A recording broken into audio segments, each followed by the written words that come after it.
ఈరోజు మనతో పాటు ఉన్నారు బాలచంద్ర సుంకు గారు, అభయ ఫౌండేషన్ వ్యవస్థాపకులు. హాయ్ సార్, నమస్కారం సార్. నమస్కారం. అభయ ఫౌండేషన్ గురించి చాలా విన్నాము. ఎక్కడ చూసినా కానీ అభయ ఫౌండేషన్ అని మనకు కనిపిస్తూ ఉంటుంది. అభయ ఫౌండేషన్ స్టార్ట్ చేయడం చెప్పాలి అంటే what happen to my life. The parents felt, అరే వీడికి పనికిరాడు, సంసారానికి పనికిరాడు, వీడు యూజ్లెస్ ఫెలో. ఉపనయనం చేశారు 2000లో అనుకొని 2006లో రిజిస్టర్ చేశారు Abhaya foundation. 26 years back create a సంకల్పం, thought to establish one foundation. knowing about 5-year plans, 5th year plan అంటారు కదా, 5-year plan of Indian government. ఏంటి 5-year plan అంటే నెక్స్ట్ 5 years ఏం చేయాలి గవర్నమెంట్.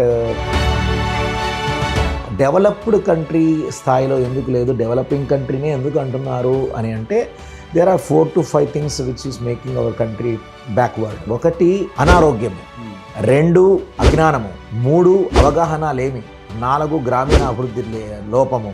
ఈ 4 విషయాలు కూడా మన దేశాన్ని పట్టి కింద కూర్చోబెడుతున్నాయి. మీరు కంపెనీ సెక్రటరీగా వర్క్ చేశారు. అంత పెద్ద హోదాని విడిచిపెట్టి ఇప్పుడు వచ్చేసి అభయ ఫౌండేషన్ రన్ చేస్తూ ఉన్నారు. అసలు ఈ ఫార్మేషన్ ఎందుకు చేశారు? పెద్ద హోదా అంటే ఏంటి? యు మీన్ లక్షలు సంపాదించడం పెద్ద హోదానా? ఈ దేశంలో లక్షలు సంపాదించడం పెద్ద హోదా కాదు. పెద్ద హోదా అంటే పక్కన వాడి ఆకలిని తీర్చే మంచి హృదయం ఉండడం కూడా పెద్ద హోదానే అనుకుంటున్నాను. Money comes and goes but morality comes and grows అన్నారు భగవాన్ సత్యసాయి బాబా.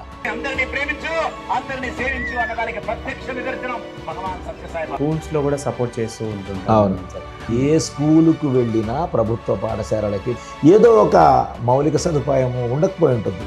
అది చూసినప్పుడు చాలా హృదయం ద్రవించిపోయేదన్నమాట. అభయ ఫౌండేషన్కి మీటింగ్ పిలిస్తే 20 మంది వచ్చారు.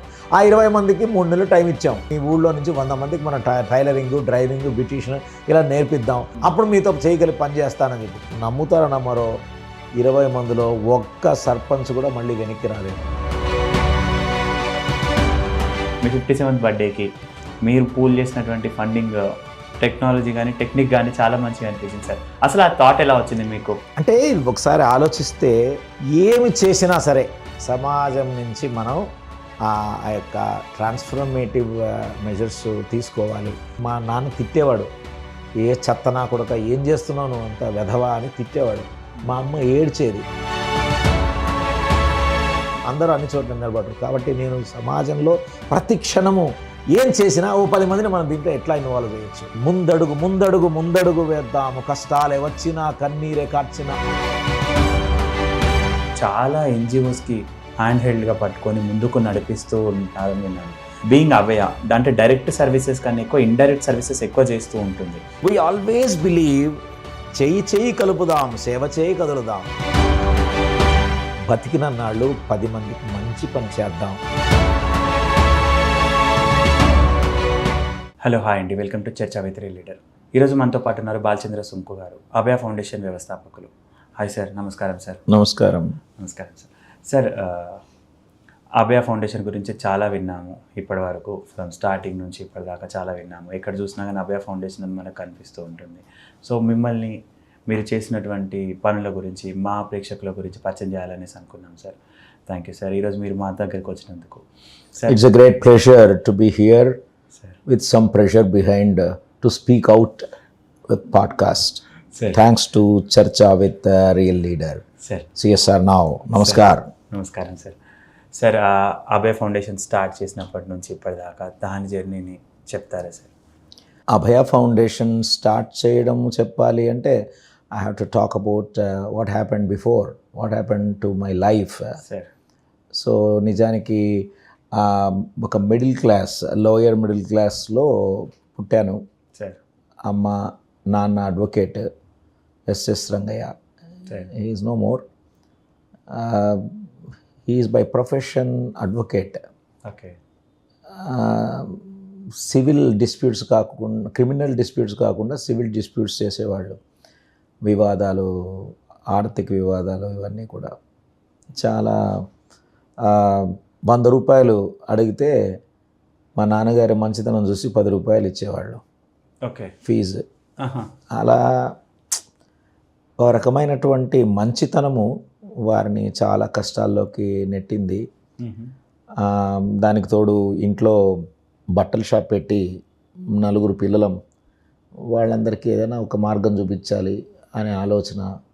మధ్యలో సిస్టర్ పెళ్లి జరగడం, అప్పు తీసుకోవడం, బట్టల షాప్లో అప్పులు ఇవ్వడం, పెళ్లి చేయడం, ఇలా పెళ్లి చేసి చూడు, ఇల్లు కట్టి చూడు, అప్పు చేసి చూడు అని 3 మంచితనంతో జరిగిన తప్పులు ఆయన సరిదిద్దుకోలేకపోయారు.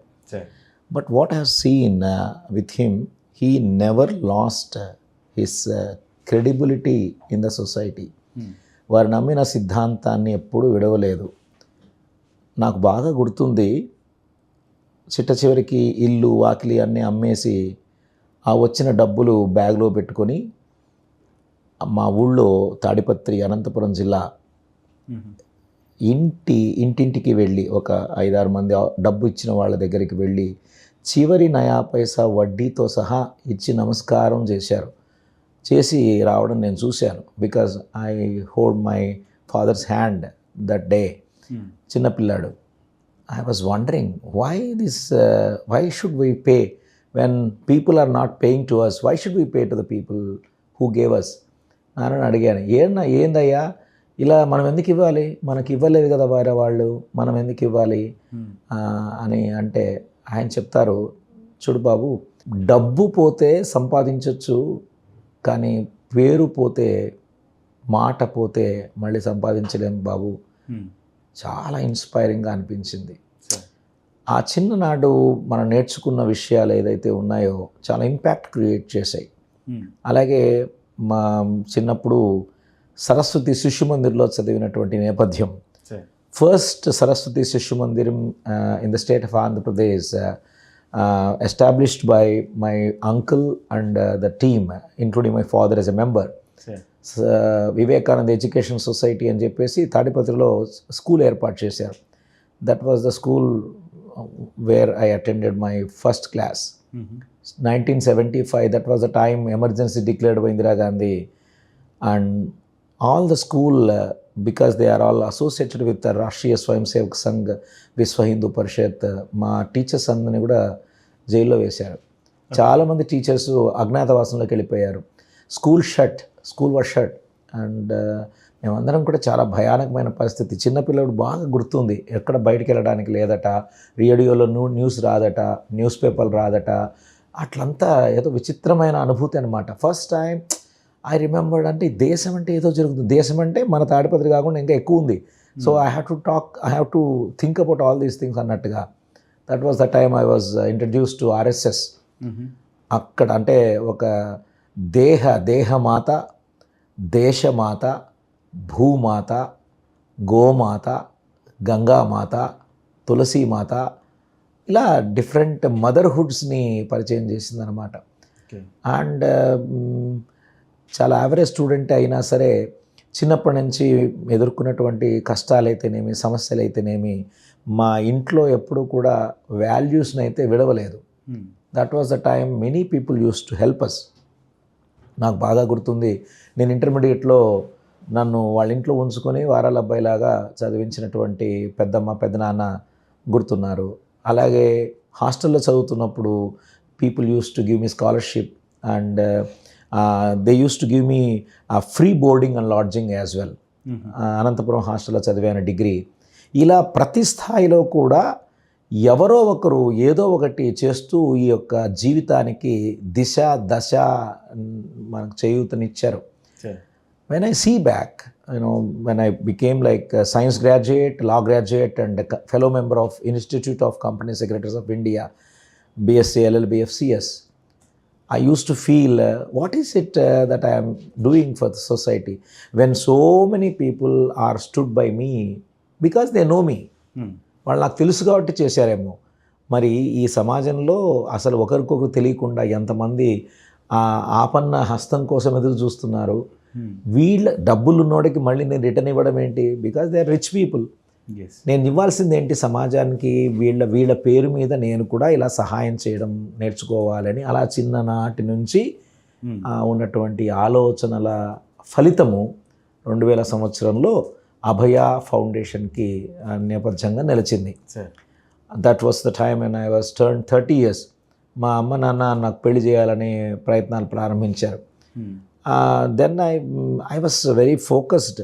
నో నేను పెళ్లి చేసుకుని నేను ఇట్లా ఉంటాను. ఎందుకంటే I use to feel inspired by Swami Vivekananda, Alluri Sitaramaraju, Bhagat Singh, Sukhdev, Rajaguru, Chandrasekhar Azad, ఇలాంటి మహనీయులను చూస్తే అసలు బతికితే ఎలా బతకాలి, చస్తే ఎలా చావాలిరా అసలు మనం జీవితంలో ఏంటిది, అసలు మనం ఒకడి కోసం బతకడం కాదు, ఒకరిని పెళ్లి చేసుకుని ఇద్దరిని పుట్టించడానికి ఈ జీవితం అచ్చిచ్చి ఈ సమాజానికి మనం ఏదైనా హితం చేయాలి, భరతమాత పాదాల దగ్గర పద్మంలాగా పడిపోవాలి మనం అంటే దే యూస్ టు టెల్, ఈ దేశం కోసం చచ్చేవాళ్ళు ఉన్నారట. అప్పుడు స్వతంత్ర సంగ్రామ సమయంలో ప్రాణాలు పణంగా పెట్టి చచ్చిపోయేవాళ్ళట అందరూ. నేను సైతం ప్రపంచానికి సమధనొకటి ఆహుతిస్తాను అన్న సందంగా మన ఆంధ్రకేసరి ప్రకాశం పంతులు స్టోరీ వింటే రక్తం ఉడికిపోయేది.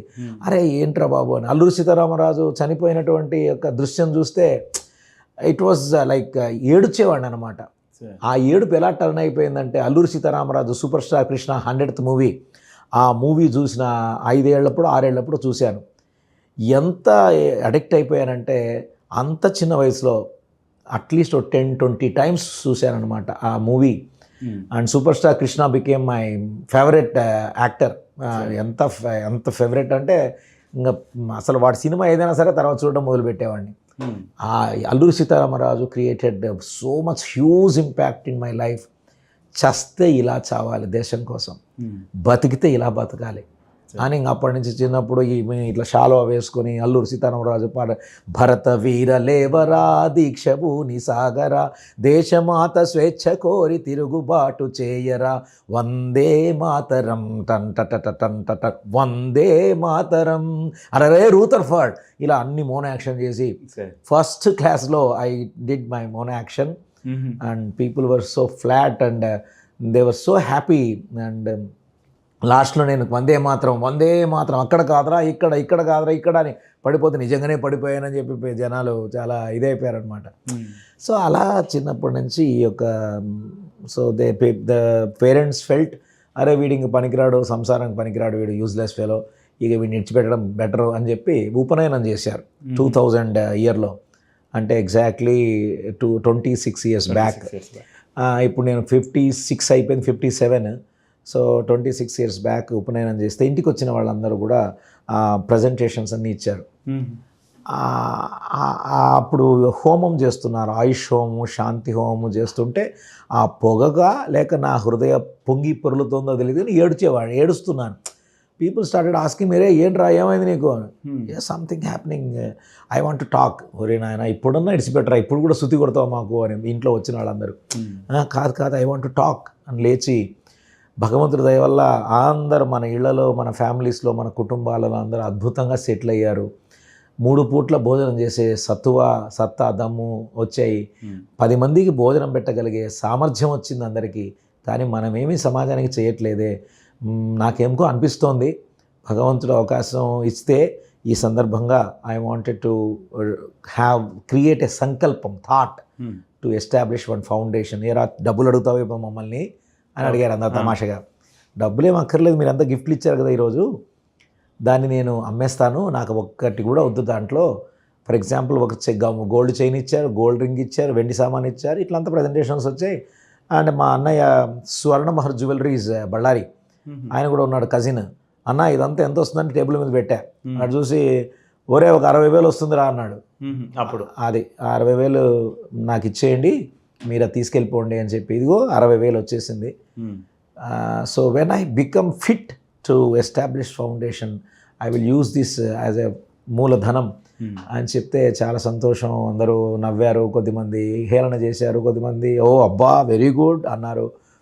Then I felt I'm naming it as ఈ సమాజంలో భయము లేని సమాజాన్ని సృష్టించాలి అనే ఆలోచన, దృక్పథము నాకు వస్తోంది. కాబట్టి భయము లేనిది ఉండాలి అంటే అభయం ఉండాలి. సో ఈ foundation should be named as Abhaya foundation అని ఆ రోజు నిర్ణయం చేయడం జరిగింది. So later in the year 2006 ఈ 60,000 బికేమ్ 1 lakh. ఆ ₹1,00,000 మూలధనంగా తీసుకొని హైదరాబాద్ సబ్ రిజిస్ట్రార్ దగ్గర ఇండియన్ ట్రస్ట్ యాక్ట్ కింద అభయ ఫౌండేషన్ స్టార్ట్ చేశాం 2006లో. ఇది నా 20th year. సో ఓవరాల్గా 2000లో అనుకొని 2006లో రిజిస్టర్ చేశారు అభయ ఫౌండేషన్. అవును. Yes sir. సో అప్పటి నుంచి అప్పుడు స్టార్ట్ చేసినప్పుడు మీరు అనుకున్న మిషన్ విషన్ ఏంటి అండ్ ఎట్లాంటి యాక్టివిటీస్ మీద వర్క్ చేస్తున్నారు సార్ అప్పటి? ఆ రోజు అంటే ఈ 2006 టు 2006 6 years కూడా చాలా ఆలోచించేవాడిని ఏం చేయాలని. So I started talking, I started reading, knowing about 5-year plans, 5th year plan అంటారు కదా, 5-year plan of Indian government. ఏంటి 5-year plan అంటే నెక్స్ట్ 5 years ఏం చేయాలి, గవర్నమెంట్ ప్రియారిటీస్ ఏంటి అని చేసేవాళ్ళు. ఇప్పుడు అది లేదు, నో మోర్. ఆ ప్లానింగ్ కమిషన్ లేదు ఇప్పుడు. అప్పుడు I use to understand from various people ఏమిటిది 5-year plan అంటే అని వాళ్ళు చెప్పినారు. అప్పుడు then I have just noticed ఈ దేశం డెవలప్డ్ కంట్రీ స్థాయిలో ఎందుకు లేదు, డెవలపింగ్ కంట్రీనే ఎందుకు అంటున్నారు అని అంటే there are 4 to 5 things which is making our country backward. ఏమిటి అంటే, 1 అనారోగ్యము, 2 అవిద్య అజ్ఞానము, 3 అవగాహన లేమి, 4 గ్రామీణ అభివృద్ధి లోపము. ఈ 4 విషయాలు కూడా మన దేశాన్ని పట్టి కింద కూర్చోబెడుతున్నాయి. కాబట్టి స్వచ్ఛంద సంస్థలు ఏదైనా సరే నేషనల్ క్యారెక్టర్ని దృష్టిలో పెట్టుకోవాలి. ఏదైతే నేషనల్ క్యారెక్టర్ బిల్డ్ చేస్తుందో ఆ క్యారెక్టర్ని మనం కూడా చేస్తే మనం ఆ సాగిపోయే ప్రవాహంలో మనం కూడా ముందుకెళ్తాము అనే ఆలోచన. తర్వాత భయము లేని సమాజాన్ని సృష్టించాలి. దేనికి భయము అంటే అనారోగ్యానికి భయం. ఈరోజు రేపట్లో even after 75 years of Indian independence ఒక మిడిల్ క్లాస్ ఫెలోకి ఏదన్నా కిడ్నీ ప్రాబ్లమో లేకపోతే మై బ్రెయిన్ స్ట్రోకో హార్ట్ స్ట్రోకో వచ్చిందంటే despite of having so many schemes, still the economy of that house is collapsed. భయము. సో భయాన్ని తొలగించాలి ఎలా? సో అనారోగ్యానికి హెల్త్ మనం సపోర్ట్ చేయాలి, హెల్త్ కోసం సపోర్ట్ చేయాలి. అజ్ఞానానికి ఎడ్యుకేషన్కి సపోర్ట్ చేయాలి. అవగాహన లేమికి అవేర్నెస్ క్రియేట్ చేయాలి. గ్రామీణాభివృద్ధి లోపానికి రూరల్ డెవలప్మెంట్ చేయాలి. సో ఇలా 4 సమస్యలు, 4 ఇది.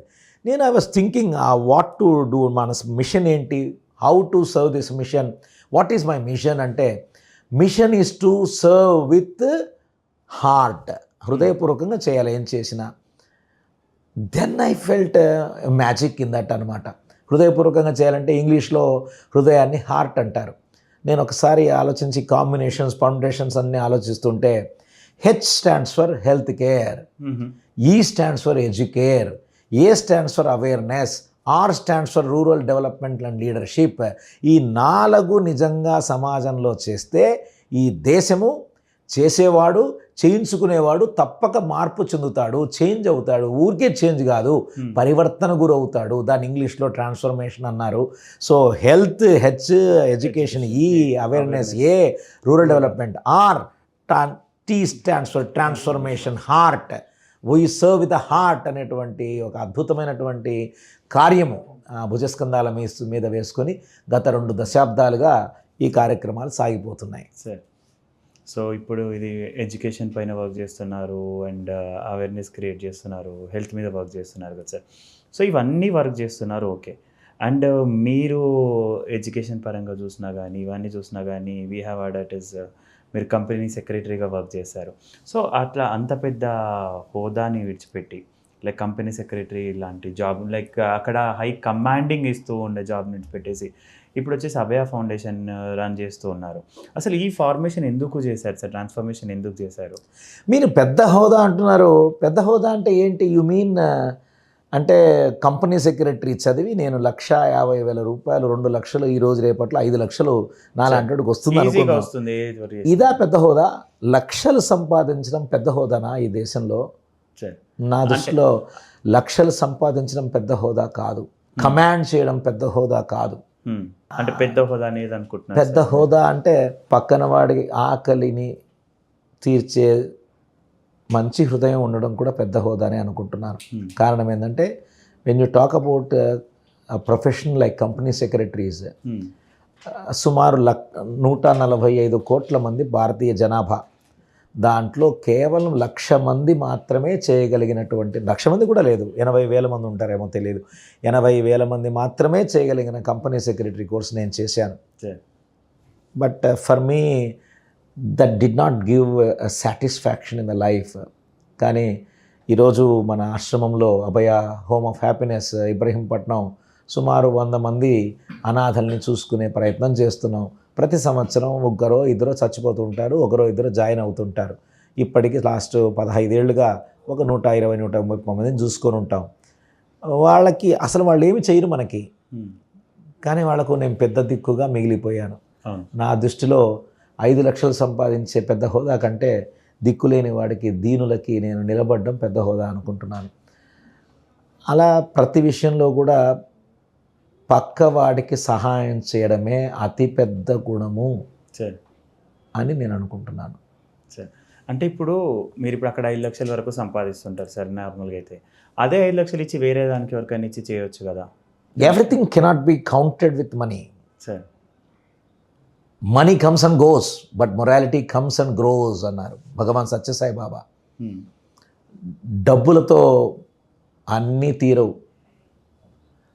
డబ్బులుంటే అన్నీ చెయ్యొచ్చు అంటే ఈ దేశంలో మొన్న ఎప్పుడో పేపర్లో చూశానండి, ప్రపంచవ్యాప్తంగా ఉన్న బంగారు కంటే మన దేశంలో ఉన్న వాళ్ళందరి దగ్గర బంగారం ఎక్కువ ఉంటుందట. అంత పూల్ చేస్తే డబ్బులు లేవా మన దేశంలో? కానీ ఎవరు ఖర్చు పెడుతున్నారు దాన్ని? ఎవరికైతే బంగారం ఉన్నవాళ్ళు ఖర్చు పెట్టట్లే, బంగారు లాంటి గుండె ఉన్నవాళ్ళు, బంగారు లాంటి హృదయం ఉన్నవాళ్ళు ఖర్చు పెడుతున్నారు.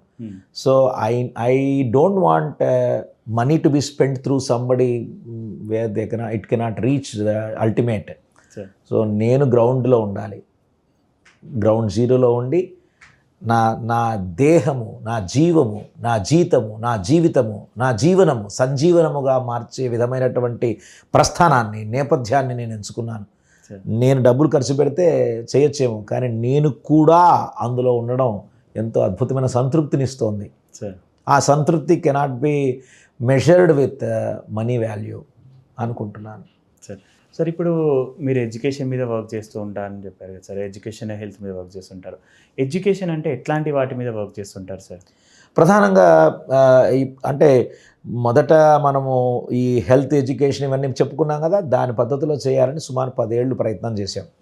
తర్వాత చాలామంది మహానుభావులు, పెద్దవాళ్ళు, వి ఎస్టాబ్లిష్డ్ అభయ నేషనల్ అడ్వైజరీ కౌన్సిల్. ఆ కౌన్సిల్ ఏర్పాటు చేసి సమాజంలో చాలా రెప్యూటెడ్, నేషనల్లీ రెప్యూటెడ్ పీపుల్ అందరినీ కూడా మేము రిక్వెస్ట్ చేశాం, please be there as an advisory council అని. అలా అడ్వైజరీ కౌన్సిల్లో ఉన్నవాళ్ళు పద్మభూషణ్ శ్రీమాన్ డాక్టర్ కె వరప్రసాద్ రెడ్డి గారు, పద్మశ్రీ రమేష్ గెల్లి గారు, అలాగే V V Lakshminarayana garu IPS retired, and Sumathi IPS retired, and doctor Anil Kumar Malpur FRCS and director of Sathya Sai super speciality hospital Prashanti Nilayam, and Ghanshyam Das economist. ఇలా డిఫరెంట్ పీపుల్ అనమాట. K V Ramakrishna garu our chairman now and from Maharashtra. Like this వీళ్ళందరూ పెద్దవాళ్ళు ఏం చెప్పారంటే, అయ్యా ఇలా అన్నీ చేస్తే ప్రయోజనం ఉండదు, ఏదో 1 or 2 థింగ్స్ ఎంచుకుంటే బాగుంటుంది అని చెప్పడం. తద్వారా చాలా చర్చోపచర్చలు చేసిన తర్వాత ఫస్ట్ మేము అనుకున్నది ఏంటంటే 4 ఈస్ మీద మాట్లాడుకుందాం, చేద్దామని. 4 ఈస్ ఏమిటంటే, ఫస్ట్ ఈ ఎడ్యుకేషన్, 2 ఈ ఎంపవర్మెంట్, 3 ఈ ఎన్విరాన్మెంట్, 4 ఈ ఎన్లైటన్మెంట్. మీరు ఎడ్యుకేషన్ అన్నారు. ఎడ్యుకేషన్ నిజంగా మన ప్రాణం. అభయ ఫౌండేషన్లో మొదటి ప్రాణము ఏమిటి అంటే ఎడ్యుకేషన్. ఈ ఎడ్యుకేషన్లో భాగంగా ప్రధానంగా నేను ఒక్కరికి సహాయం చేయడంతో మొదలైందనమాట. అంటే ఏదైనా మెరిటోరియస్ స్టూడెంట్ ఉండి పూర్ ఉంటే వాళ్ళకి సహాయం చేస్తే వాళ్ళకి మంచి అద్భుతమైనటువంటి కెరీర్ ఏర్పడుతుంది, వాడు సెటిల్ అవుతే వాళ్ళ ఇంటికంతా కూడా సెటిల్ అవుతుంది కదా అనే ఆలోచనతో మొదలుపెట్టాం. తర్వాత అనిపించింది, ఇలా ఒక్కొక్కరికి నేను హెల్ప్ చేస్తూ కూర్చుంటే ఈ దేశం అంతా ఎప్పుడు మనం వెళ్ళేది. సో ఒకరికంటే కూడా కమ్యూనిటీకి హెల్ప్ చేయాలి ఎడ్యుకేషన్లో అని. ఆ విధంగా ఎడ్యుకేషన్లో భాగంగా ఇప్పటిదాకా హయ్యర్ ఎడ్యుకేషన్ మెరిట్ పూర్ ఉన్నటువంటి స్టూడెంట్స్కి సుమారు ఎంత లేదన్నా 1000 మందికి హెల్ప్ చేసి ఉంటాం. అలా కాకుండా సుమారు 450 ప్రభుత్వ పాఠశాలలకి హెల్ప్ చేశాం. కేవలం ఒక తెలంగాణ రాష్ట్రమే కాదు, ఆంధ్ర, కర్ణాటక, తమిళనాడు, మహారాష్ట్ర, కేరళ, ఇలా అన్ని రాష్ట్రాలలో, సౌత్ ఇండియన్ స్టేట్స్లో అంతా కూడా సుమారు 450 ప్రభుత్వ పాఠశాలల మీద వర్క్ చేశాం. ఎంతైనా కొన్ని కోట్ల రూపాయలు ఖర్చు పెట్టింటాం. మా ఉద్దేశం ఏంటంటే 450 ఇంటూ ఒక్కొక్క దాంట్లో 500 మంది జనం అనుకున్న, పిల్లలు అనుకున్న, 5/5ల సుమారు 2.5 లక్షల మంది పిల్లలకి బెనిఫిట్ అవుతుంది. ఇలా 450 స్కూల్స్ మీద పనిచేసే సౌభాగ్యం కలిగింది. కేవలం ఎడ్యుకేషన్ అంటే కేవలం విద్యార్థులకి, ఉపాధ్యాయులకి, ప్రభుత్వ పాఠశాలలకి మాత్రమే కాకుండా ఇంకా ఎక్కువ రీచ్ అవ్వాలనే ఆలోచనతో చాలా పుస్తకాలు రాసే అదృష్టం కలిగింది. ఇప్పటికి సుమారు ఒక 30 పుస్తకాలు రాయగలిగానన్నమాట. భగవంతుడు ఇచ్చినటువంటి స్ఫూర్తి ప్రేరణతో కరోనా సమయంలో అందరి ఇళ్లలో జైలుకు పరిమితమైపోతే మన ఆశ్రమంలో బాబా గారి సన్నిధిలో కూర్చుంటే ఏడుస్తున్నాను, స్వామి ఏంటి స్వామి ఇలా అయిపోయింది ప్రపంచం అంతా, కనీని ఎరగనటువంటి మహమ్మారి మొదటిసారి మానవ జీవిత చరిత్రలో చూస్తున్నాం, ఏం చేయొచ్చు నేను అంటుంటే బాబా గారి దగ్గర నుంచి పుస్తకం రాయదన్న స్టూడెంట్స్ కోసం రాయి అని చెప్పడం. అలా ఎందుకు చెప్పారో ఆలోచించి ఆ రోజంతా కూర్చొని ఏమై ఉండొచ్చు దెన్ ఐ రియలైజ్డ్ ఇన్నేళ్లుగా నేను గత 20-30 ఏళ్లుగా కనీసం అంటే ఒక 20 లక్షల కిలోమీటర్లు తిరిగి ఉంటాను, ఎన్నో లక్షల మందితో మాట్లాడుంటాను, ఎక్కడికి వెళ్ళినా నేను ఆయా సందర్భాలలో సమస్యలకు సమాధానాలు చెప్పుంటాను, కానీ ఎక్కడ ఇది రికార్డు లేదే. So maybe God wanting me to do something for generations to come, పర్మనెంట్స్గా ఏమన్నా రాయాలనుకున్నాను. ఓకే అని చెప్పేసి కంపాస్ అని పేరు పెట్టి దాన్ని 63 సమస్యలు, పిల్లలు ఎదుర్కొనే ప్రతి సమస్య, జ్ఞాపకం రావట్లేదు, ఇష్టం లేదు, చదువు బాగలేదు, ఒక సబ్జెక్ట్లో వెనకబడ్డాను, సినిమాలు, టీవీలు, మూవీలు, నటులు, ఇలా డిఫరెంట్ ఈ సమస్యల మీద రాశానన్నమాట. 63 సమస్యలు వచ్చాయి. 63 సమస్యలకి సమాధానాలు రాశాను. 300 పేజీల పుస్తకమైంది. 2019లో రాసిన 20లో రాసిన ఈ పుస్తకం 2022లో చిన్నజీర స్వామి వారు ఈ పుస్తకాన్ని రిలీజ్ చేశారు. తర్వాత ఈ యొక్క స్కూళ్ళలో పనిచేస్తూ మనతో బెనిఫిట్ అయినటువంటి ఉపాధ్యాయులందరూ వచ్చి ఆ పుస్తకాలు తీసుకోవడం, వాళ్ళు డైరెక్టరేట్ ఆఫ్ ఎడ్యుకేషన్ తెలంగాణ, తర్వాత కమిషనరేట్ ఆఫ్ ఎడ్యుకేషన్ వీళ్ళకి తెలంగాణ, ఇలా పెద్దవాళ్ళందరి దగ్గర తీసుకెళ్ళడం. సబితా ఇంద్రారెడ్డి ఆ పుస్తకాన్ని చూసి చాలా సంతోషపడింది, then education minister of Telangana government. ఆవిడ, స్వామీజీ ఇది మేమేం చేయగలము అంటమ్మా, మీరు అవకాశం ఇస్తే ఒక్కొక్క స్కూల్కి గ్రంథాలయానికి పంపిద్దామని చెప్తే అది జీవో ఇచ్చి గవర్నమెంట్ సుమారు 15,000 గవర్నమెంట్ స్కూల్స్కి తెలంగాణలో దాన్ని పంపిణీ చేసాం, డిస్ట్రిబ్యూట్ చేసాం. అలాగే అటు సైడు మన బోత్స సత్యనారాయణ గారు ఎడ్యుకేషన్ మినిస్టర్గా ఉన్నప్పుడు సురేష్ కుమార్ నాయర్ IAS వారు ఈ పుస్తకాన్ని చూసి అక్కడ కూడా 15,000 స్కూల్స్కి పంపించాం. తెలుగులో ఈ పుస్తకము స్కూళ్ళకి వెళ్ళి ఆ ఉపాధ్యాయులు మా దగ్గరికి వచ్చి, స్వామీజీ ఇది ఇంకా లార్జర్ కమ్యూనిటీకి వెళ్ళాలి అని ఆలోచన చేయడం, దాన్ని వాళ్ళే ఇంగ్లీష్లో అనువాదం చేయడము. ఆ ఇంగ్లీష్ పుస్తకాన్ని జిష్ణుదేవ్ వర్మ మన తెలంగాణ గవర్నర్ రిలీజ్ చేశారు. దీన్ని చూసినటువంటి అదే స్కూళ్ళలో ఉన్న హిందీ టీచర్స్ ముందుకు వచ్చి ఉచిత, అంటే అనువాదం ఎంత కష్టమైన పని, అలాంటిది వాళ్ళు ముందుకొచ్చి దీన్ని హిందీలో అనువాదం చేయడము. హిందీ పుస్తకం మన Uttar Pradesh chief minister Yogi Adityanath release చేయడము. ఈ పుస్తకము ఈరోజు ఆంధ్రదేశంలో, తెలంగాణలో అన్ని చోట్ల అందుబాటులో ఉంది. ఇంతటితో ఆగాకోకుండా ఈ రాసిన 30 పుస్తకాలు కూడా ఇది అమ్మడానికి కాదు,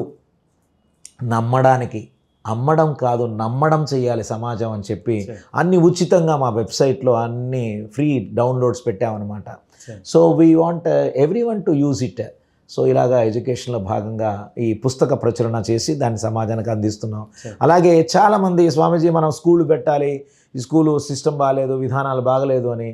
కానీ ఈ స్కూల్ పెడితే ఎంత దాకా మనం దీన్ని తూగగలము, చేయగలము, మన ఇన్స్టిట్యూషన్ కాదు కదా, అంటే పెద్ద ప్రభుత్వం కాదు కదా మంది అనే ఆలోచనతో మనం చిన్న స్థాయిలో మొదలు పెడతామని ప్రభుత్వ పాఠశాలల్లో విద్య చదువుతున్నటువంటి పిల్లలందరికీ కూడా ఉచిత బోధనా తరగతులు ప్రారంభం చేశాం. 3 ఏళ్ల నుంచి దక్షిణ భారతదేశంలోని 30 కుగ్రామాలలో 30 మంది చదువుకున్న గృహిణులను ఎన్నిక చేసి శిక్షణ ఇచ్చి వాళ్ళ ద్వారా 40 నుంచి 50 మంది పిల్లలకి చక్కగా బోధనా తరగతులు. దీనికి ఆస్క్ అని పెట్టాం పేరు, అభయ సంస్కార కేంద్రం. చదువుతో పాటు సంస్కారం ఇవ్వాలనే ఆలోచన దృక్పథంతో అక్కడ ఒక 500 మంది పిల్లలకి మనం విద్య నేర్పించే ప్రయత్నం చేస్తున్నామండి.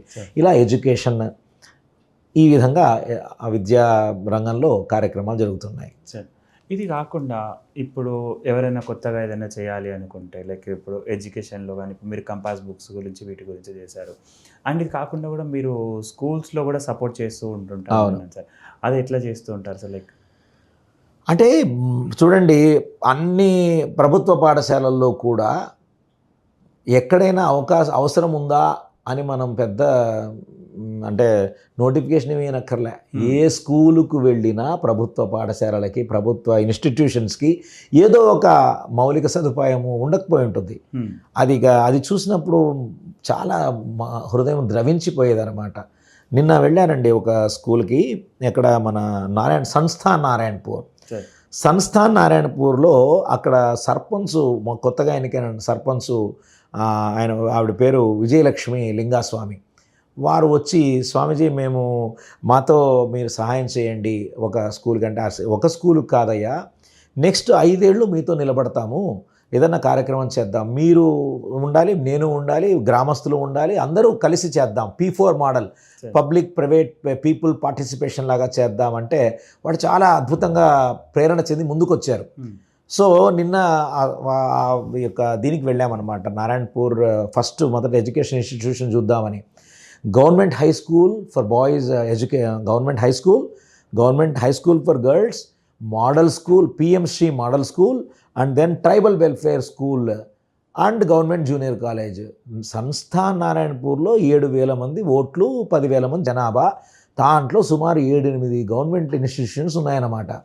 కానీ ఏ స్కూలు కూడా సరైన పద్ధతిలో లేదు, ఇంక్లూడింగ్ పిఎంశ్రీ అంటే సెంట్రల్ గవర్నమెంట్ స్కీమ్లో వచ్చింది. ఇక ట్రైబల్ వెల్ఫేర్ దానికి వెళితే మీరు అసలు నమ్మరండి, ఆ స్కూల్ ఒక రెంటెడ్ బిల్డింగ్లో నడుస్తోంది. 520 మంది పిల్లలు దాంట్లో. సరిగ్గా కూర్చోవడానికి స్థలం లేదు, బెంచీలు లేవు. Can you imagine? 75 ఏళ్ల స్వతంత్ర భారత చరిత్రలో ఈ రోజు కూడా ఇంకా ప్రభుత్వ పాఠశాలలో బెంచీలు లేవా? చాలా విచిత్రంగా అనిపించింది నాకు. అంటే this is what is happening everywhere. We're able to see that such situations. ఒకవేళ ఇచ్చిన 500 మంది కూర్చొని తొక్కితే ఏమైతే 1 ఇయర్కి 2 ఏళ్ళకి పాడైపోతాయి. సో మళ్ళీ ఉండదు. సో అలా ఎన్నో ఏళ్ళ నుంచి కింద కూర్చుంటున్నారు. 2-3 ఏళ్ళు అయింది ఆ స్కూలు ఎస్టాబ్లిష్ అయ్యి. బిల్డింగ్ లేదు, ల్యాబ్ లేదు, కంప్యూటర్ లేదు, సరైన భోజన వసతి లేదు, డైనింగ్ హాల్ లేదు, బాత్రూమ్ లేవండి. ఇక నాకు చాలా బాధ అయింది, కసయింది. అది ఎక్కడంటే టెర్రస్ మీద ఒక 8 బాత్రూంలో టాయిలెట్స్ పెట్టారు, ఓపెన్ షవర్. ఇక ఆకాశమే పందిరి లాగా చూస్తే చాలా బాధ అయింది. So what we can do? ఎంత చేతనైతే, ఎంత వీలవుతే అంత, ఏ విధంగా వీలవుతే ఆ విధంగా, ఎక్కడ వీలవుతే అక్కడ, ఎప్పుడు వీలవుతే అప్పుడు, ఎంతమంది చేత వీలవుతే అంతమందితో మనం చేయిద్దామనే ఆలోచనతో ఇలా సర్వే చేస్తూ ఎక్కడ చేస్తే అక్కడ చేస్తూ ఉంటాం. So we're trying to do our bit in Sansthan Narayanpur. Sir, ఇది కాకుండా మీరు వెరీ రీసెంట్లీగా ఎన్నికైన సర్పంచ్లందరి కోసం కూడా ఒక ఆఫర్ అయితే తీసుకొని వచ్చారు. అవునండి. దానికి వచ్చిన రెస్పాన్స్ అసలు ఎలా ఉంది సార్? 12,750 సర్పంచులు ఎన్నికయ్యారు తెలంగాణలో ఆఫ్టర్ లాంగ్ టైం ఎలక్షన్స్ రావడం వల్ల. ఎవరో మమ్మల్ని, స్వామీజీ మా సర్పంచ్ గారికి సన్మానం చేస్తున్నాం, మీరు ముఖ్య అతిథిగా రండి అంటే, వచ్చి ఏం చేయాలి, ఒక శాలువా కప్పి పూలమాల వేయడానికి నేనెందుకు రావడం?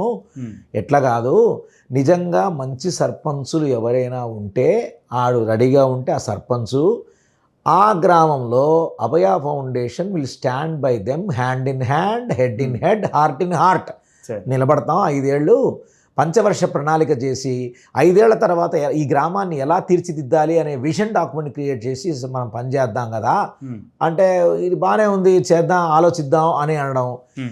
ఇప్పుడు ఒకసారి ఏదైనా ఆలోచన వచ్చిందంటే నేను ఒక్కడి గురించి ఆలోచించడం బంద్ అయిపోతుంది.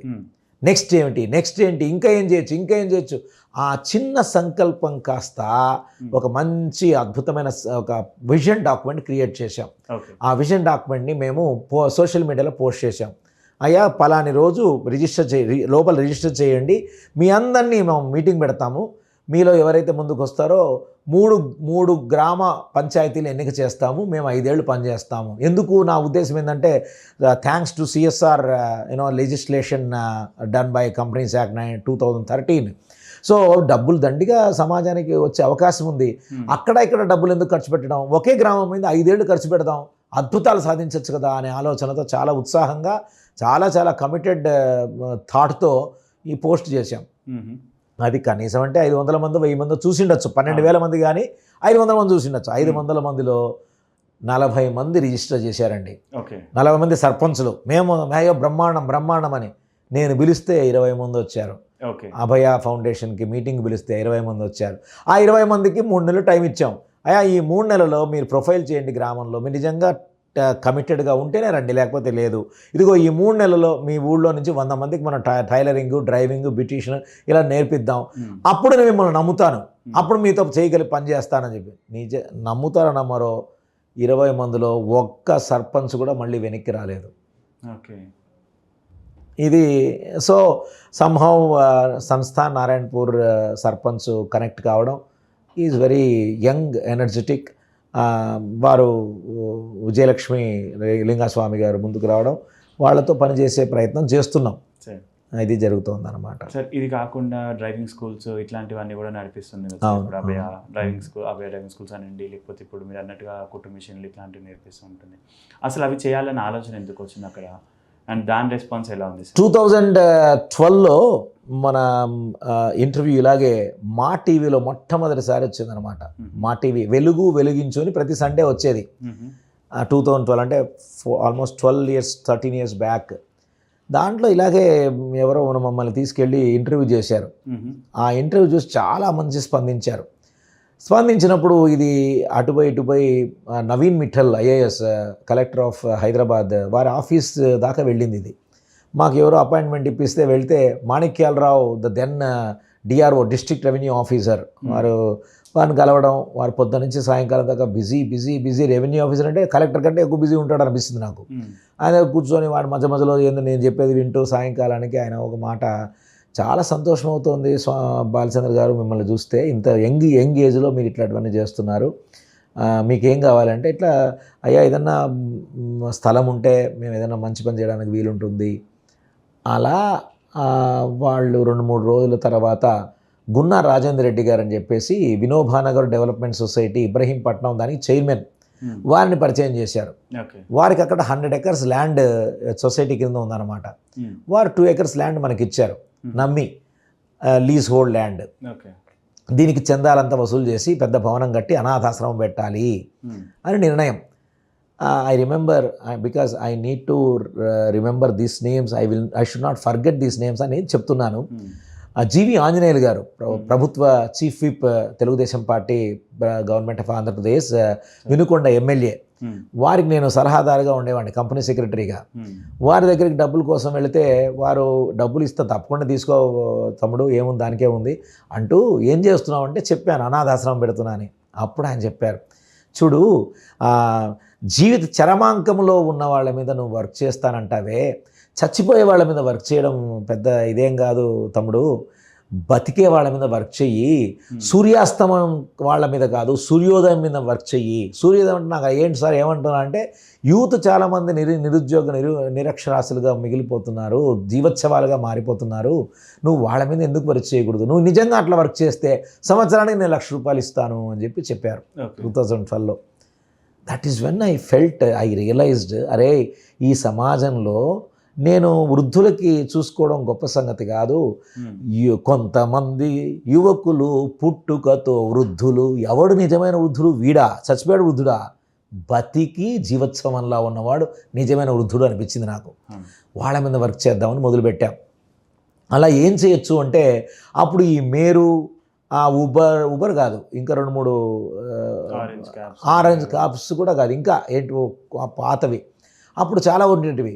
అరే డ్రైవర్లను మనం చేస్తే ఎలా ఉంటుంది అని మా ఫోకస్ ఎట్లా డిసైడ్ చేసామంటే, నిరుద్యోగము, నిరక్షరాస్యులు, గ్రామీణము, ఇలా ఈ 3 మెజరింగ్ స్కిల్స్ తీసుకొని ఫిల్టర్స్ పెట్టి, ఎక్కువ విద్య చదువుకున్న వాళ్ళకంటే కూడా తక్కువ నో ఎడ్యుకేషన్ వాళ్ళకి మనం హెల్ప్ చేస్తే వాడి సంసారాన్ని నిలబెట్టిన వాళ్ళం అవుతాం కదా అని ఈ విధంగా డ్రైవింగ్ నేర్పిద్దామని మొదలుపెట్టాం.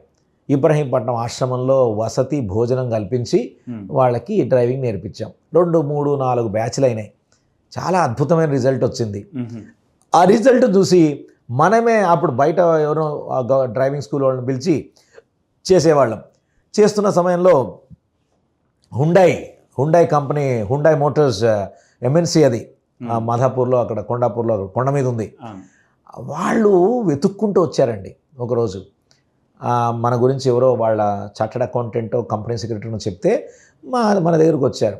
వాళ్ళు చాలా బూటు సూటు అంత టిప్ టాప్గా వచ్చారు. నేనేమో ఇలా దీంట్లో ఉన్నాను. నన్ను చూసి వాళ్ళు కాస్త ఆశ్చర్యపోయారు. తర్వాత ఒక 1 hour 2 hours తర్వాత దే ఫెల్ట్ అమేజ్డ్ అనమాట. స్వామీజీ, ఈ అడవిలో, ఈ నట్టడవిలో ఇంత పని చేస్తున్నారా? Hats off to you. మేము తప్పకుండా ఏదైనా చేద్దాము, మేము నిలబడతాం మీతో మా సిఎస్ఆర్ ఫండ్స్తో అని వాళ్ళు సుమారు ఎంత లేదన్నా 20 లక్షలు 50 లక్షలు ఇచ్చారు మొదటి సంవత్సరం. అంతేకాకుండా మీరు వేరే వాళ్ళతో ఎందుకు, మేమే బండ్లు ఇస్తాం మీకు అని చెప్పేసి హుండాయ్ కార్ ఇచ్చారు. Second hand, that's okay. Hyundai car ఇచ్చారు. అప్పుడు ఏమనిపించిందంటే, వేరే వాళ్ళ స్కూల్ మీద ఎందుకు, మనమే ఒక స్కూల్ ఎస్టాబ్లిష్ చేస్తే బాగుంటుంది కదా అని అభయ హుండాయ్ మోటార్ డ్రైవింగ్ స్కూల్ని ఏర్పాటు చేశాం. ఆ అభయ హుండాయ్ మోటార్ డ్రైవింగ్ స్కూల్ నేపథ్యంగా తీసుకుని ఈరోజు గత 12 ఏళ్లుగా ఎంత లేదన్నా సుమారు 1000 మందికి డ్రైవింగ్ నేర్పించిన అదృష్టం అభయ ఫౌండేషన్ కలిగింది. చాలా నిజానికి ఇది కాస్త అటు చేసి ఇటు చేసి ఆంధ్రాలో కూడా నేను మన అభయ మోటార్ డ్రైవింగ్ స్కూల్ ఏర్పాటు చేశాం. ఇప్పుడు మన కార్లని, మన వెహికల్స్ని వేరే డిస్ట్రిక్ట్స్ కూడా వెళ్ళి అక్కడ కూడా నేర్పించి పంపిస్తున్నాం. ఇలా ఇప్పటికి 2000 మందికి డ్రైవింగ్ నేర్పించాం. ఇలా 4-5 బ్యాచ్లు చేసిన తర్వాత ఒక సిస్టర్ వచ్చారు. ఈ డ్రైవింగ్ నేర్చుకునే పిల్లల సిస్టర్స్ ఎప్పుడో వచ్చారు. వాళ్ళు, స్వామీజీ ఇదేంటి స్వామీజీ, మా అన్నయ్యలకే నేర్పిస్తున్నారు, మరి మాకు కూడా నేర్పించిన స్వామి. ఏం నేర్చుకుంటారమ్మా అంటే, ఏమైనా నేర్చుకుంటాం స్వామి. మరి రండి నేర్పిద్దాం. అది అంటారు, ఎట్లా అంటారు స్వామి, మీరు ఈ అడవిలోకి ఆడపిల్లలు ఎట్లా వస్తాం స్వామి, మా ఇళ్ళలో పనులు ఉంటాయి కదా, మా ఇంటికి వచ్చిన, అయ్యోరా మీ ఇంటికి వచ్చి నేర్పించాలా, భలే ఉంది బాబు మీ యొక్క బార్గెన్ అని. సరే, నేను ఒక ఛాలెంజ్ చేశాను. చూడమ్మా, నువ్వు ఉంటే సరిపోదు కదా, నాకు కనీసం 25-30 మంది మీ గ్రామంలో ఇలాంటి వాళ్ళు ఉంటే మేమే టీచర్ని పంపించి ఇక్కడ టైలరింగ్ మీకు ఏం కానీ నేర్పిస్తామని. అలా మొదలైన ఆ బ్యాచ్ ఈరోజు సుమారు ఎంత లేదన్నా దక్షిణ భారతదేశంలో కాకుండా కాశ్మీర్ దాకా వెళ్ళి అక్కడ ఉన్నటువంటి లేడీస్, మధ్యప్రదేశ్, వెస్ట్ బెంగాల్, కాశ్మీర్, మహారాష్ట్ర, కేరళ, ఇట్లా అన్ని రాష్ట్రాలలో 16,000 మంది అమ్మాయిలకి టైలరింగు, బ్యూటీషియను, మగ్గము ఇలాంటివన్నీ నేర్పించాం ఇప్పటికీ. ఇది కాకుండా దెన్ ఐ రియలైజ్డ్, ఇది కేవలం 2-3 గంటలు వాళ్ళకి నేర్పిస్తే సరిపోదు, మనతోనే ఉంటే ప్రొద్దున్నే వాళ్ళకి యోగా, ధ్యానం నుంచి మొదలుపెట్టి చక్కటి భోజనము, చక్కటి వసతి, చక్కటి వాతావరణము, చక్కటి అలవాట్లు, చక్కటి యొక్క మన మంచి మాటలు ఇవన్నీ చెప్పచ్చు, మంచి పిల్లలాగా బయటికి పంపించవచ్చు కదా అని now we're more focused on residential training classes, courses for all the genders, both ladies and gents. ఏదో ఒక లేడీస్ వస్తే లేడీస్ మాత్రమే ఉంటారు, జెంట్స్ వస్తే జెంట్స్ మాత్రమే ఉంటారు. అలా చేస్తున్నాం. సార్, ఇప్పుడు ఎడ్యుకేషన్ మీద చెప్పారు అండ్ ఆల్సో హెల్త్ మీద కూడా వర్క్ చేస్తున్నామన్నారు. హెల్త్ మీద ఎట్లాంటి యాక్టివిటీస్ తీసుకొని చేస్తుంటారు సార్? ఇంతకుముందు బాగా చేసేవాళ్ళము. అంటే మనిషిని కూలదోసేది, కుటుంబాన్ని విచ్ఛిన్నం చేసేది ఏదైనా ఉంది common factor for the country అంటే అది అనారోగ్యమే. సో దాని మీద వర్క్ చేద్దామని మొదలుపెట్టాం. అండ్ అసలు ఒక్కొక్క కేసు మేము హ్యాండిల్ చేసిన కేసులు సుమారు 700-800 కేసులు హ్యాండిల్ చేసాం. లైక్ క్యాన్సర్, ట్రామా, యాక్సిడెంట్, ఇవన్నీ కూడా మేము రికార్డ్ చేసాం అన్నీ కూడా. దెన్ వీ ఫెల్ట్, అంటే క్యాపిటల్ ఏం చూసినా ఇప్పుడు ₹1,00,00,000, 16 కోట్ల ఇంజెక్షన్ ఇవన్నీ వస్తున్నాయి, అందరూ వచ్చి మా. సో ఈ ఫెల్ట్ ఇన్ని కోట్ల రూపాయలు మనం తీసుకోవడం, అది వాళ్ళు ఉంటారా లేదో కూడా మనకు తెలియదు కదా. సో హెల్త్ మీద కాస్త ఫోకస్ తగ్గింది. ఇప్పుడు కేవలం ఎడ్యుకేషన్, ఎంపవర్మెంట్, ఎన్విరాన్మెంట్, ఎన్లైటన్మెంట్, ఈ 4 విషయాల మీద ముందుకెళ్తున్నాం సార్. సో ఇప్పుడు ఇవన్నీ చేస్తున్నారు సార్. ఇంకొకటి నేను విన్నాను, మీరు ఇంతమందికి డ్రైవింగ్ ప్లేసెస్ ఇవన్నీ ఇచ్చినారు, కాకపోతే అసలు అభయ ఫౌండేషన్కే డ్రైవర్ లేరంట కదా సార్. అందుకోసం అసలు అది సక్సెస్ అనుకోవచ్చా, ఫెయిల్యూర్ అనుకోవచ్చా? ఎందుకంటే మీరు ఇంతమందికి డ్రైవర్స్కి ట్రైనింగ్ ఇచ్చినప్పుడు లాస్ట్కి ఒక అభయ ఫౌండేషన్కి ఒక డ్రైవర్ లేరు, అసలు ఎందుకంటారు? మీరు అంటే ఒకటే పాయింట్ పాపం చూసినట్టున్నారు. నిజానికి అభయ ఫౌండేషన్కి ఒక మేనేజర్ లేడు. అంటే నేను ఇప్పుడు మీకు చూసింది ఏంటంటే కార్ తీసుకున్నారు, కార్లు కొంటూ ఉన్నారు, ఒక పర్మనెంట్ డ్రైవర్ అనేవారు ఇప్పటిదాకా దొరకట్లేదు. సో దానికోసం నేను ఇప్పుడు సపరేట్గా ఆ క్వశ్చన్, ఎందుకంటే మీకు అభయ ట్రస్ట్కి ఒక మేనేజర్ లేరని తెలుసు, హెల్పర్స్ లేరు, లాస్ట్కి వంటలు ఉండడానికి కుక్కు కూడా లేరు, దానికి కూడా స్వయాన మీరే కొన్ని టైమ్స్ ఉంటారని చూస్తున్నాను. అంటే మీరు ఇప్పుడు డ్రైవింగ్ స్కిల్స్ నేర్పిస్తున్నారు, ఇంతమందికి నేర్పిస్తున్న టైంలో కూడా మీరు ఒక వెహికల్కి ఒక డ్రైవర్ అనేవారు కూడా లేరు, ఎందుకోసం అనుకోవచ్చు? ఎక్కడైనా అంటే నార్మల్గా ఏమవుతుందంటే, నేను ఒక మాట అడుగుతాను.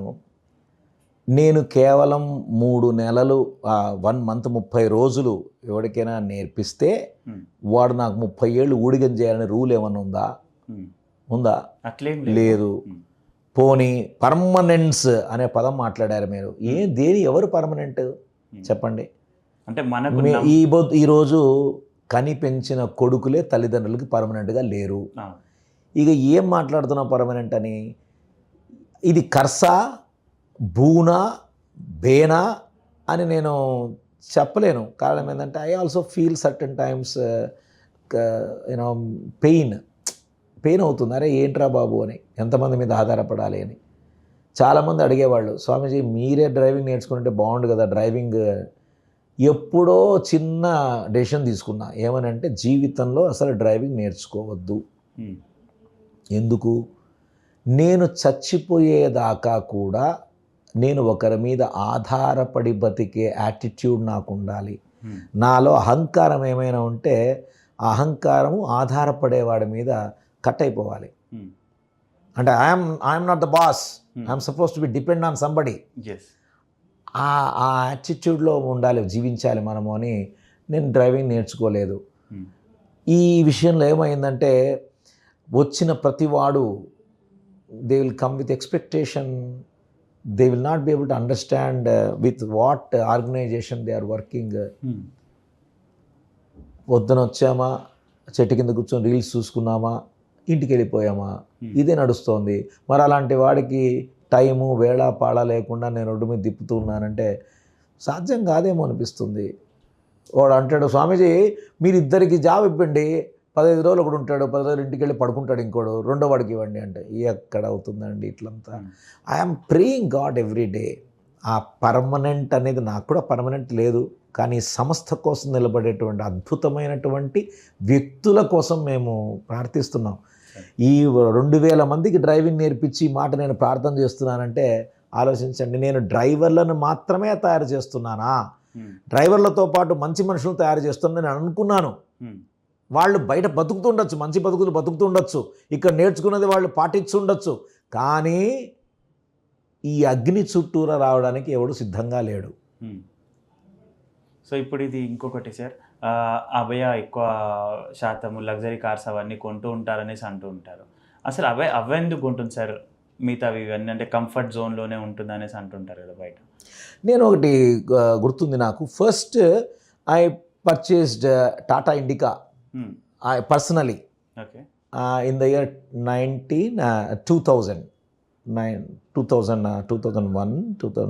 2006లో నేను ఫస్ట్ కారు కొన్నాను, ఇండికా. కారణం ఏంటంటే I use to travel very extensively. So మనకే ఒక కారు ఉంటే బాగుంటుంది కదా అని కారు కొన్నాను. 7 లక్షలు 8 లక్షలు ఉండే అప్పుడు, అంతే 6-7 లక్షలు ఉండే.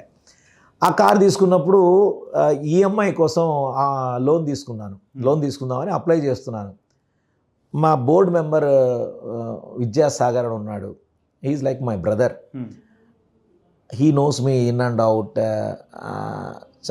ఒక నిజమైన తమ్ముడు ఎలా ఉంటాడు అలా ఉంటాడు. అతను ఫోన్ చేసి, అన్న ఏం తీసుకున్నాడు చెప్పాను. మరి ఎట్లా అంటే, అదే లోన్. ఏం మాట్లాడుతావు అన్నా, లోన్ ఎందుకు తీసుకుంటావు అన్నా, భలే ఉన్నావు, మేమంతా ఉన్నాం కదా అని చెప్పి, ఈ వోంట్ ఇమాజిన్, వాడు ఒక 2 లక్షల రూపాయలు తీసుకొచ్చి పాకెట్లో నాకు ఇచ్చిపోయాడు. అన్న ప్లీజ్ డోంట్ టేక్ లోన్, నువ్వు ఎప్పుడవుతే అప్పుడు ఇవ్వు కావాలంటే దానికే ఉంది అని ఇచ్చిపోయారు. That's how first car I purchased. అది 3 ఏళ్లకి 3 లక్షల కిలోమీటర్ తిప్పాను. ఏంటి నేను చేస్తున్నది చెప్పండి?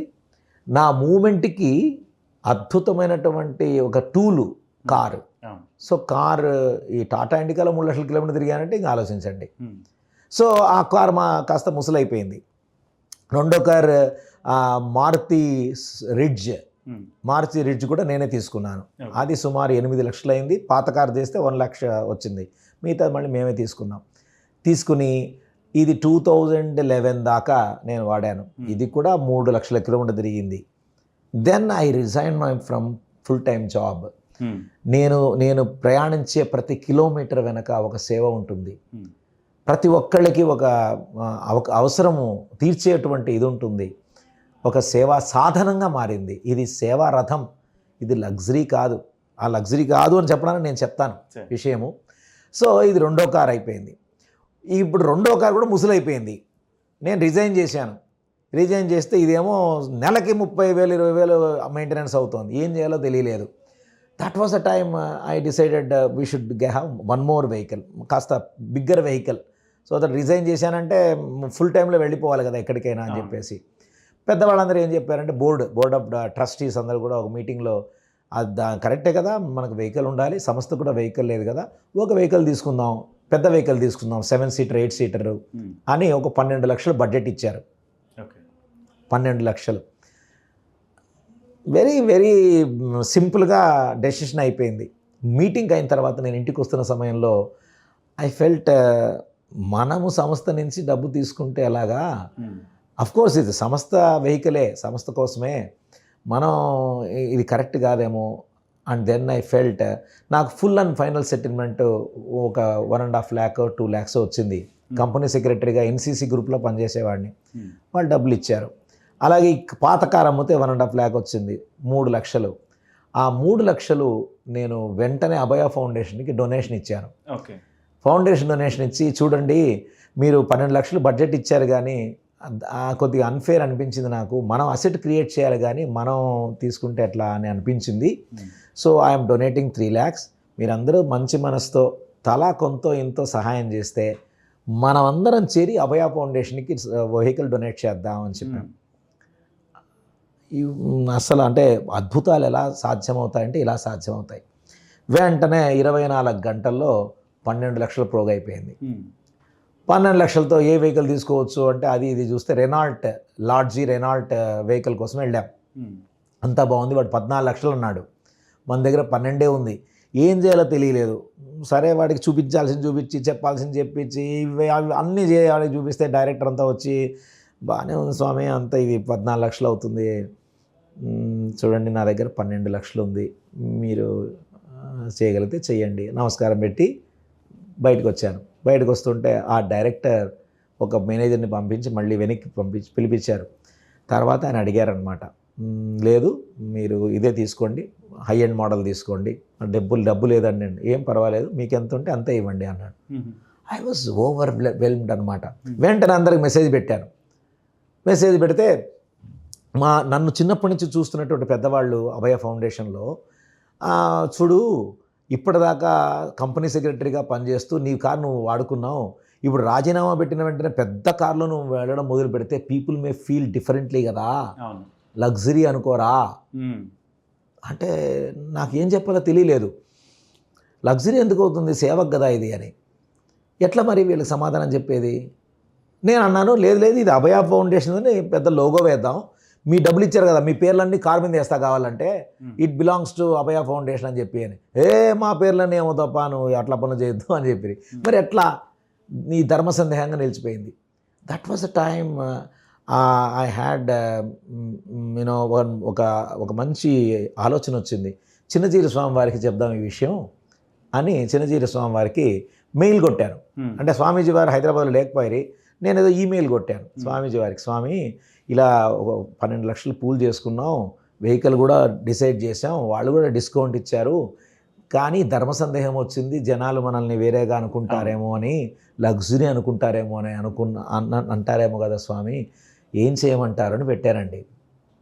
అంటే ఇవన్నీ మీరు ఎన్నిసార్లు చెప్తున్నాను, మీరు నమ్ముతారో నమ్మరో స్వామీజీ రెస్పాండెడ్. వెంటనే ఒక రోజులోనో 2 రోజుల్లోనో రెస్పాన్స్ ఇచ్చారు. ఏమని, బాలచంద్ర గారు అక్షయ తృతీయ ఈరోజు, మీరు పట్టిందంతా బంగారం అవుతుంది, మీరు పలికిందంతా బంగారం అవుతుంది, మీరు ఎవరితో అసోసియేట్ అయితే వాళ్ళంతా బంగారం అవుతారు. వెంటనే వెళ్ళి పెద్ద వెహికల్ తీసుకోండి, ఏమీ తొందర లేదు. మంచి మంచి ఆలోచన చేశారు. ఇది మీ సుఖం కోసం కాదు, మీరు చక్కగా మీరు ఆరోగ్యంగా ఉంటే ఇంకో 10 మందికి ఎక్కువ పని చేస్తారు, అంతే తప్ప ఇది సుఖానికి కాదు, చక్కగా తీసుకోండి. అంతో కొంత ఎక్కువైతే చెప్పండి, మేము కూడా ఇస్తాము అని చెప్పారు స్వామీజీ. చాలా అంటే చాలా ఆనందం అయిపోయింది. అబ్బాయి ఒక ధర్మ సందేహం తీరింది కదా, ఇది సుఖం కాదు సమాజ సేవ కోసము అని.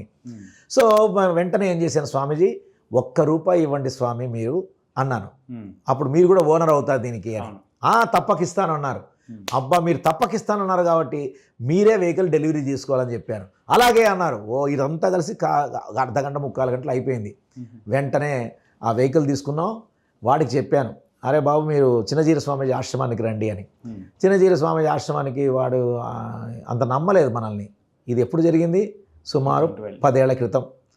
ఆయన నమ్మలేదు. కానీ స్వామీజీ దగ్గరికి నేను ముందు వెళ్ళాను. వెహికల్ వచ్చి అక్కడ స్వామీజీ ఇంటి ముందర నిలబెట్టారు, స్వామి ఆశ్రమం ముందర. డ్రైవర్ గారు ఫోన్ చేశాడు, సార్ స్వామీజీ ఇంటి ముందు నిలబెట్టారు. ఆయన హడావుడిగా డైరెక్టర్ కూడా వెనక నుంచి వచ్చి జాయిన్ అయ్యాడు. స్వామీజీ బయటకు వచ్చిన తర్వాత ఆ కారుకి పూజ చేయించి, ఏం కారు ఇది అని అడిగాడు. ఆ డ్రైవర్ ఉంటే ఏది ఆ కీస్ ఇవ్వు అన్నాడు. వాడు తత్తరపోయాడు, ఇది కీస్ ఇవ్వమంటాడంటే. నేను కూడా అసలు ఆశ్చర్యపోయాను. స్వామి కార్ కీస్ తీసుకొని డోర్ తీసి రండి కూర్చోండి అని కారులో నన్ను కూర్చోబెట్టుకొని, స్వామి డైరెక్టర్ రండి మీరు కూడా రండి అని కారులో కూర్చోపెట్టుకొని మమ్మల్ని ఒక రౌండ్ వేసి స్వామీజీ మాట్లాడుతూ ఎంత మోడల్ ఏంటి అంత అడిగి ఎంతకి ఇచ్చారు అంటే ఆయన చెప్పారు, స్వామి 14,500 ఇచ్చాము స్వామి. ఊరికే ఇవ్వాల్సిందే, ఈ కారు ఊరికే ఇవ్వాల్సిందే వీరికి. ఈ కారు ఊరికే ఇవ్వడం వల్ల మీ బ్రాండ్ దేశవ్యాప్తంగా వెళ్ళిపోతుంది, సేవలో ఎంతో పుణ్యం వస్తుంది మీకు అని చెప్పి స్వామీజీ. కారు దిగుతూ ఉంటే నేను చాలా విచలితునైపోయాను. అంటే ఒక రకమైనటువంటి ఎస్టసీ, అరే స్వామీజీ ఇలా చేశారేంటి అని. దిగుతూ స్వామివారు తెచ్చారా అన్నారు. అక్కడ అటెండర్ ఎవరో స్వామి చేతిలో కవర్ పెట్టారు. స్వామి దిగి, బాలచంద్ర గారు మీరు ₹1 అడిగారు, నేను 50,000 ₹1 ఇస్తున్నాను మీ కారు కోసం అని స్వామివారు డబ్బులు ఇచ్చారండి. Is this a luxury? స్వామి బ్లెస్ చేసి ఆ కారు కూడా 3 లక్షల కిలోమీటర్లు తిరిగింది. దాని తర్వాత మహీంద్రా ఎక్స్యూవీ కూడా మళ్ళీ డొనేషన్స్ పూల్ చేసాం. మళ్ళీ చిన్నజీర స్వామి నడిపారు. అది 1.5 లక్షల కిలోమీటర్లు తిరిగింది. ర్యాట్స్ ఇవన్నీ చాలా ఇబ్బందులు పెట్టాయి డ్రైవర్లు మారడం వల్ల. ఇప్పుడు just 2 days back Innova hybrid Hycross తీసుకున్నాం. ఆ కారు కూడా మళ్ళీ స్వామివారు నడిపి దాన్ని బ్లెస్ చేశారు. దీన్ని నేను లగ్జరీగా అనుకోవడం లేదు. ఇది లగ్జరీ అని మీరు అనుకుంటే నేను ఏం చెప్పాలో తెలియదు. కారణం ఏంటంటే ఇది సేవకి ఆధారంగా నిలిచింది. నేను అడవిలో ఉంటాను కదా, మరి బయటికి రావాలంటే ఎలాగా? ఈ కారు మీద 2-3 లక్షల కిలోమీటర్లు తిరగడం అంటే సామాన్యమైన విషయమా చెప్పండి? చాలామంది 5 ఏళ్లకు కూడా 1,00,000 కిలోమీటర్లు దాటరు. అలాంటిది అభయ సంస్థ వెహికల్ 3 లక్షల కిలోమీటర్లు తిరుగుతోంది ప్రతి 3 ఏళ్లకు 4 ఏళ్లకి ఒకసారి. సో ఇది ప్రస్థానం, ఇలా సేవా రథం యొక్క కథ. అండ్ ఇప్పటిదాకా మీ జర్నీ నేను చూసినట్టయితే స్టార్టింగ్ నుంచి కూడా అభయ ఫౌండేషన్కి వెరీ ఇన్నోవేటివ్ ఐడియాస్తోని లేదా థాట్స్తోని ఫండ్ రైజింగ్ అనేది చేస్తున్నట్టున్నారు. లైక్ స్టార్టింగ్ మీరు స్టార్ట్ చేసిన ₹1,00,000 కూడా మీకు వచ్చిన ప్రజెంటేషన్ అమౌంట్స్తోని, ఇప్పుడు ఇందాక మీరు చెప్తున్నట్టు కార్ పూలింగ్, కార్కి కూడా డబ్బులు వచ్చిన పద్ధతి. అండ్ వెరీ రీసెంట్లీ కూడా నేను మీ స్టేటస్ ఇవన్నీ చూసినట్టయితే మీ 57th బర్త్డేకి మీరు పూల్ చేసినటువంటి ఫండింగ్ టెక్నాలజీ కానీ టెక్నిక్ కానీ చాలా మంచిగా అనిపించింది సార్. అసలు ఆ థాట్ ఎలా వచ్చింది మీకు? Like in the span of 1 monthలో మీరు ఆల్మోస్ట్ అరౌండ్ 20 lakhs వరకు పూల్ చేశారు, జస్ట్ విత్ ఫ్రెండ్ సపోర్ట్ నుంచి. అది ఎలా చేశారు సార్? అది అంటే ఒకసారి ఆలోచిస్తే ఏమి చేసినా సరే, ఏదైనా సరే చేసి సమాజం నుంచి మనం ఆ యొక్క ట్రాన్స్ఫర్మేటివ్ మెజర్స్ తీసుకోవాలి, చేంజ్ రావాలి సమాజంలో. ఒక్కోసారి ఇంట్లో ఉన్న వాళ్ళు కూడా మనల్ని అర్థం చేసుకోరు. అంటే తల్లి తండ్రి, మా నాన్న తిట్టేవాడు, ఏ చెత్త నా కొడుక ఏం చేస్తున్నావు నువ్వు అంత వెధవా అని తిట్టేవాడు. మా అమ్మ ఏడ్చేది, మా అన్నయ్య సపోర్ట్ చేసేవారు, మా అక్కయ్య బావ కూడా కాస్త డిఫరెంట్గానే ఆలోచించేవాడు. అంటే ఎవరికి వాళ్ళు అందరూ అన్ని చోట్ల ఉండరు, అందరూ అన్ని చోట్ల నిలబడరు. కాబట్టి నేను సమాజంలో ప్రతి క్షణము ఏం చేసినా 10 మందిని మనం దీంట్లో ఎట్లా ఇన్వాల్వ్ చేయొచ్చు. అలా నాకు వచ్చిన థాట్ ఏంటంటే నా బర్త్డేని సెంటిమెంట్గా తీసుకోవడం. అంటే పుట్టు పండుగ అంటే చాలామంది 50 ఇప్పుడు ఎన్ని బర్త్డే అయితే అన్ని కిలోల కేక్ కట్ చేయడం, అన్ని క్యాండిల్స్ వెలిగించడం చేస్తూ ఉంటారు. అది ఎవరికి కూడా చేసుకునేది. కానీ నేను నా బర్త్డే చేసుకోవట్లే.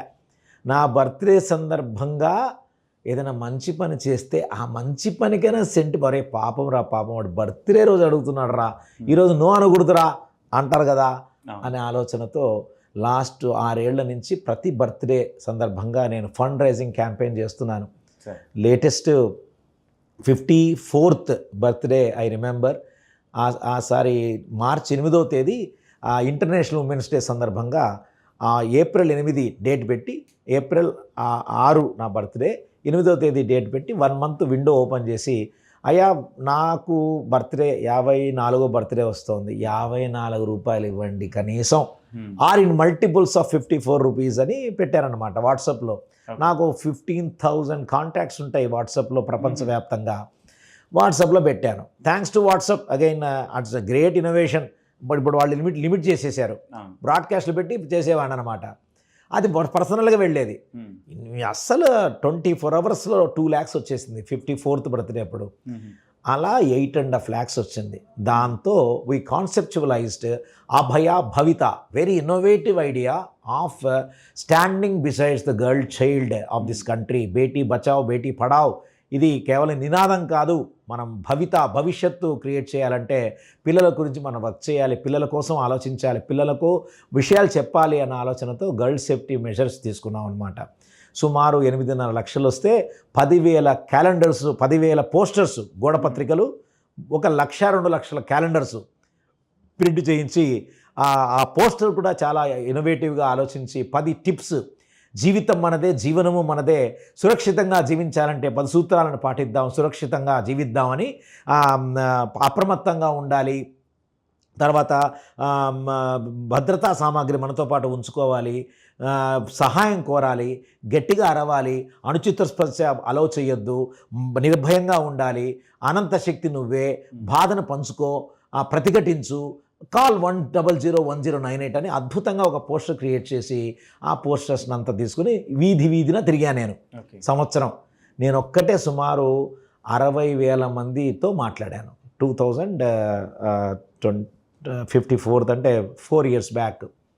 ఇది లేటెస్ట్ జరిగిన విశేషం ఏంటంటే, అది కాస్త లాస్ట్ 3 ఏళ్లలో ఇప్పుడు నేను ఒక్కటే చేస్తే ఎంతమందికి చేస్తాను అని చెప్పేసి ఆ ఆస్పైరింగ్ లేడీస్, గర్ల్స్, వాలంటీర్స్ని ఐడెంటిఫై చేసి వాళ్ళకి శిక్షణ ఇచ్చి, వాళ్ళకి TA ఇచ్చి మీరు కూడా వెళ్ళండి, స్కూల్స్కి వెళ్ళి ఇట్లాంటి పని చేయండి అంటే చాలా ఉత్సాహంగా. మీరు అసలు అన్ఇమాజినబుల్ ఇనిషియేటివ్ అయిందన్నమాట. ఇప్పుడు 100 మందికి ఇస్తే 2024 నుంచి 2025 దాకా 3.5 లక్షల మందితో మాట్లాడారు. ఒక రాష్ట్రం కాదు, మొత్తం సౌత్ ఇండియాలో ఉన్నటువంటి 6 రాష్ట్రాలకు వెళ్ళిపోవడం మొదలుపెట్టారు. ఈ పోస్టర్ కాస్త తెలుగు, ఇంగ్లీష్, తర్వాత తమిళ్, కన్నడ, ఆ తర్వాత మలయాళం అన్ని భాషల్లో అనువాదం చేసాం. క్యాలెండర్స్ 5 లక్షలు ప్రింట్ చేసాం.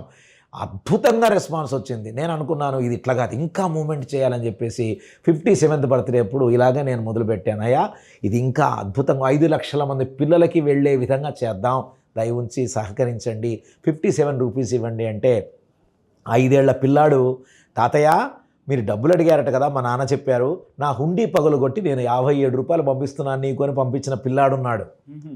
స్వామీజీ మీరు మాకు ఇంత డబ్బులు ఇచ్చి మరీ మాతో చేయిస్తున్నారు, మా 1 month శాలరీ 570 రూపాయలు తీసుకోండి అని 1 monthలో డబ్బులు ఇచ్చిన స్టాఫ్ ఉన్నారు, సిబ్బంది ఉన్నారు. అయా నీ విలువ సంవత్సరానికి 1 రూపాయి అయిందా, చీచి అని చెప్పి 1000 రూపాయలు అయా నీ విలువ అని 57,000 ఇచ్చిన వాళ్ళు ఉన్నారు. అయ్యా నువ్వు అద్భుతమైన పని చేస్తున్నావు, సమాజ సేవా కార్యక్రమం చేస్తున్నామని ఆ కంపెనీ వాళ్ళు ముందుకు వచ్చి, ఎవరు వాళ్ళ జటా అని ఎన్స్పైరా నారాయణ స్కూల్ వాళ్ళ ఎడ్యుకేషన్ ఇన్స్టిట్యూషన్ వాళ్ళు 5,70,000 ఇచ్చారు. ఇలాగా ఈ 30 రోజుల విండోలో 18 లక్షల రూపాయలు వచ్చాయి. ఆ 18 లక్షల రూపాయలు తీసుకొని ఇంకో 100 మందికి మనం శిక్షణ ఇచ్చాం.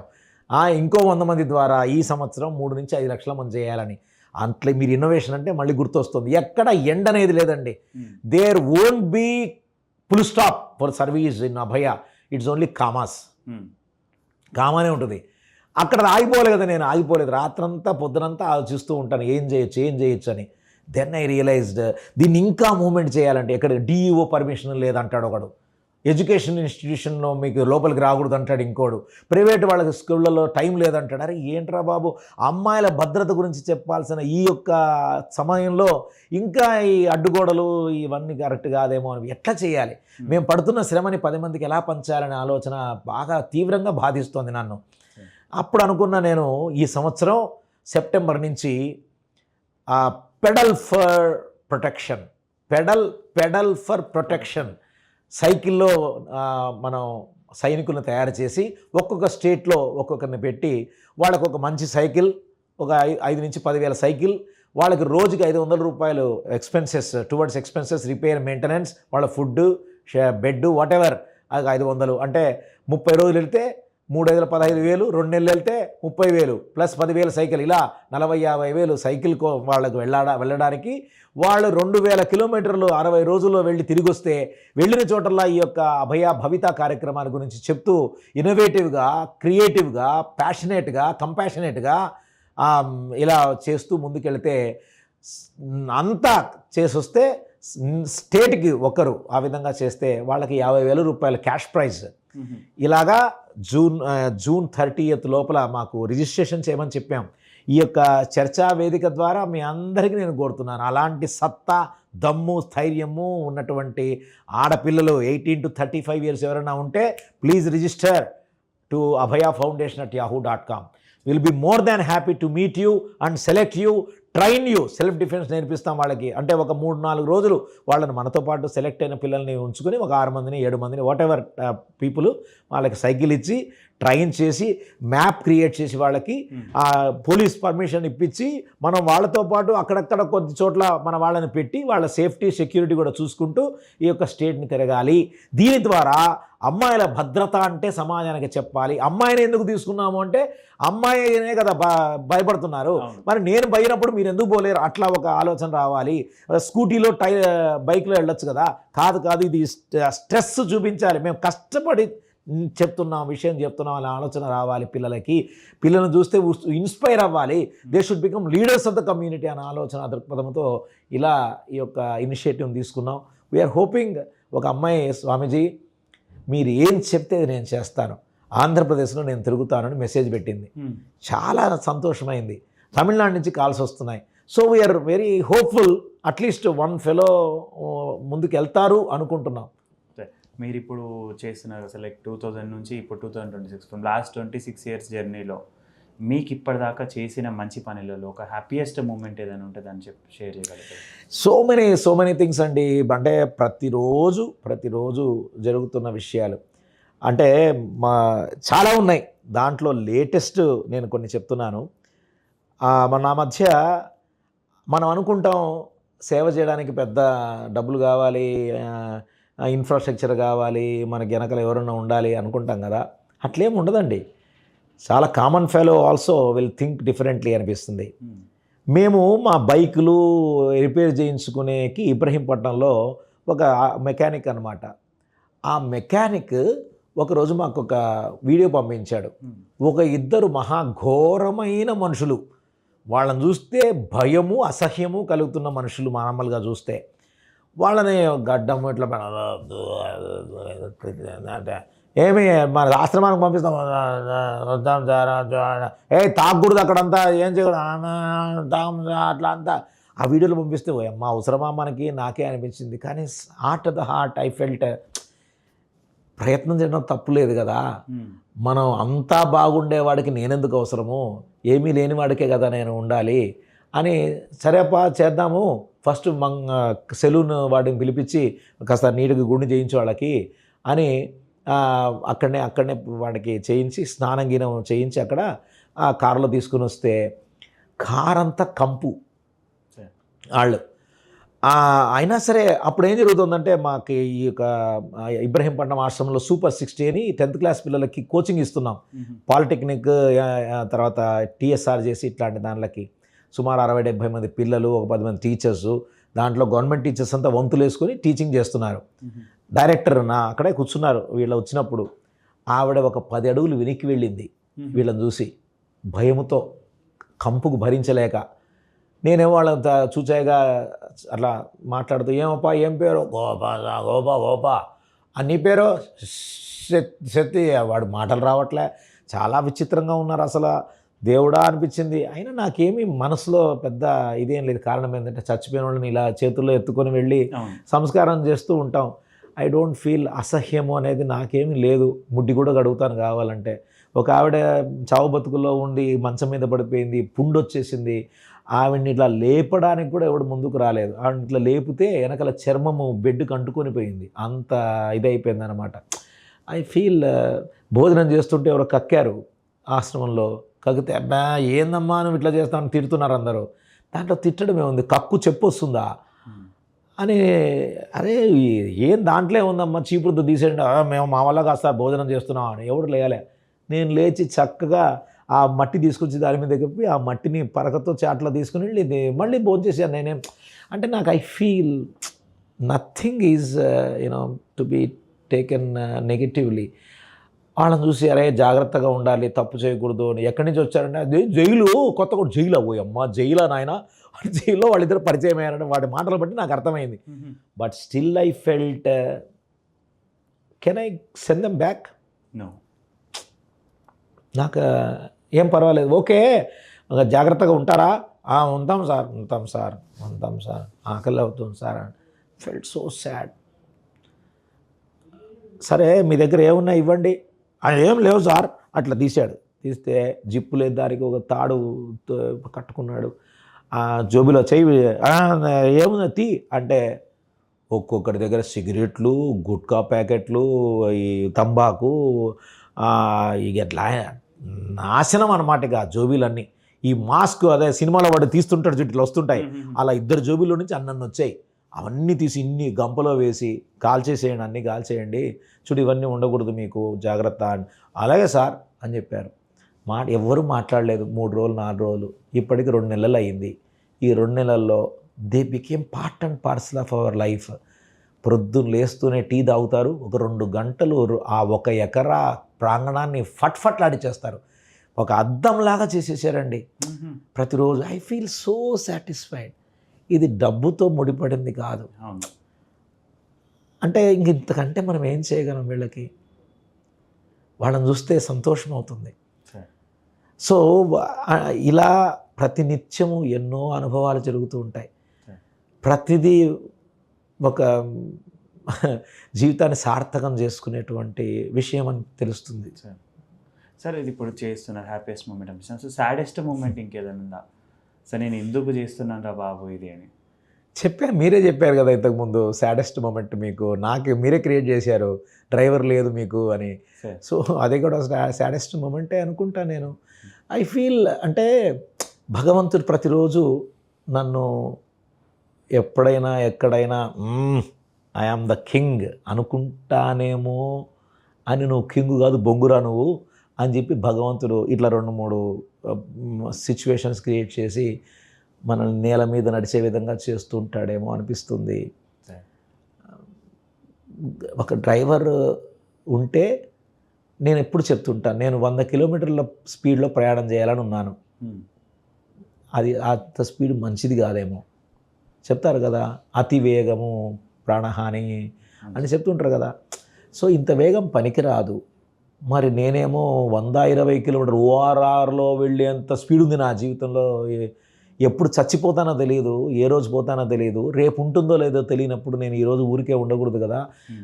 ముందడుగు ముందడుగు ముందడుగు వేద్దాము, కష్టాలే వచ్చినా కన్నీరే కార్చినా ఉప్పెనలు వచ్చినా ఊపిరే పోయినా ముందడుగు ముందడుగు ముందడుగు వేద్దాము, సేవ సేవ అంటూ ఈ యొక్క ప్రస్థానంలో ముందుకెళదామనే ఆలోచనతో చాలా పనులు చేస్తూ ఉంటాను.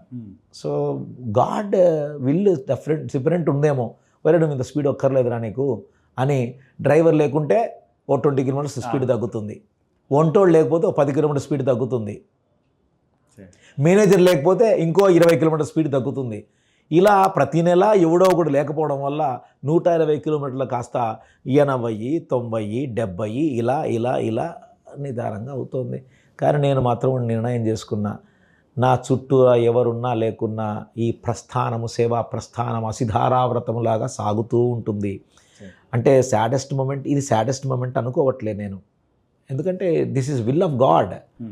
అంటే నువ్వు పెంచితే నిన్ను చూసుకుంటున్నారా?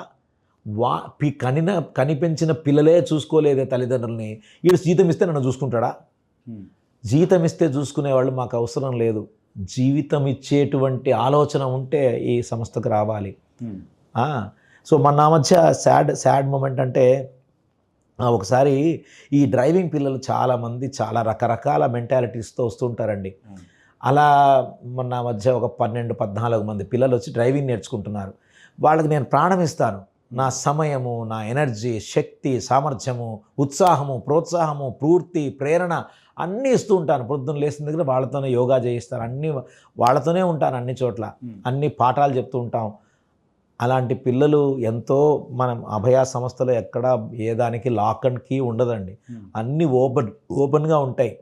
ఈ సూపర్ 60 కోసం టీచర్స్ వస్తే, టీచర్లని మనకి ఏదైనా కార్యక్రమంలో ట్రైనింగ్ జరుగుతున్నప్పుడు ఆ ట్రైనింగ్లో వచ్చిన వాళ్ళకి ఏదైనా మంచి బహుమతులు ఇద్దామని చెప్పి బహుమతులు తీసుకొచ్చాం. విలువైన బహుమతులు, 1000-2000 రూపాయల బహుమతులు, ట్రెండీ గిఫ్ట్స్ అనమాట. అవి సుమారు 100 బాక్స్లో తెప్పించి వాళ్ళ కిట్స్ తయారు చేయించాలని చెప్పేసి మా దగ్గర ఉన్న పిల్లలకు సహాయం చేస్తుంటారు. స్వయం సేవకుల్లాగా 1 గంట పని చేయాలి వాళ్ళు.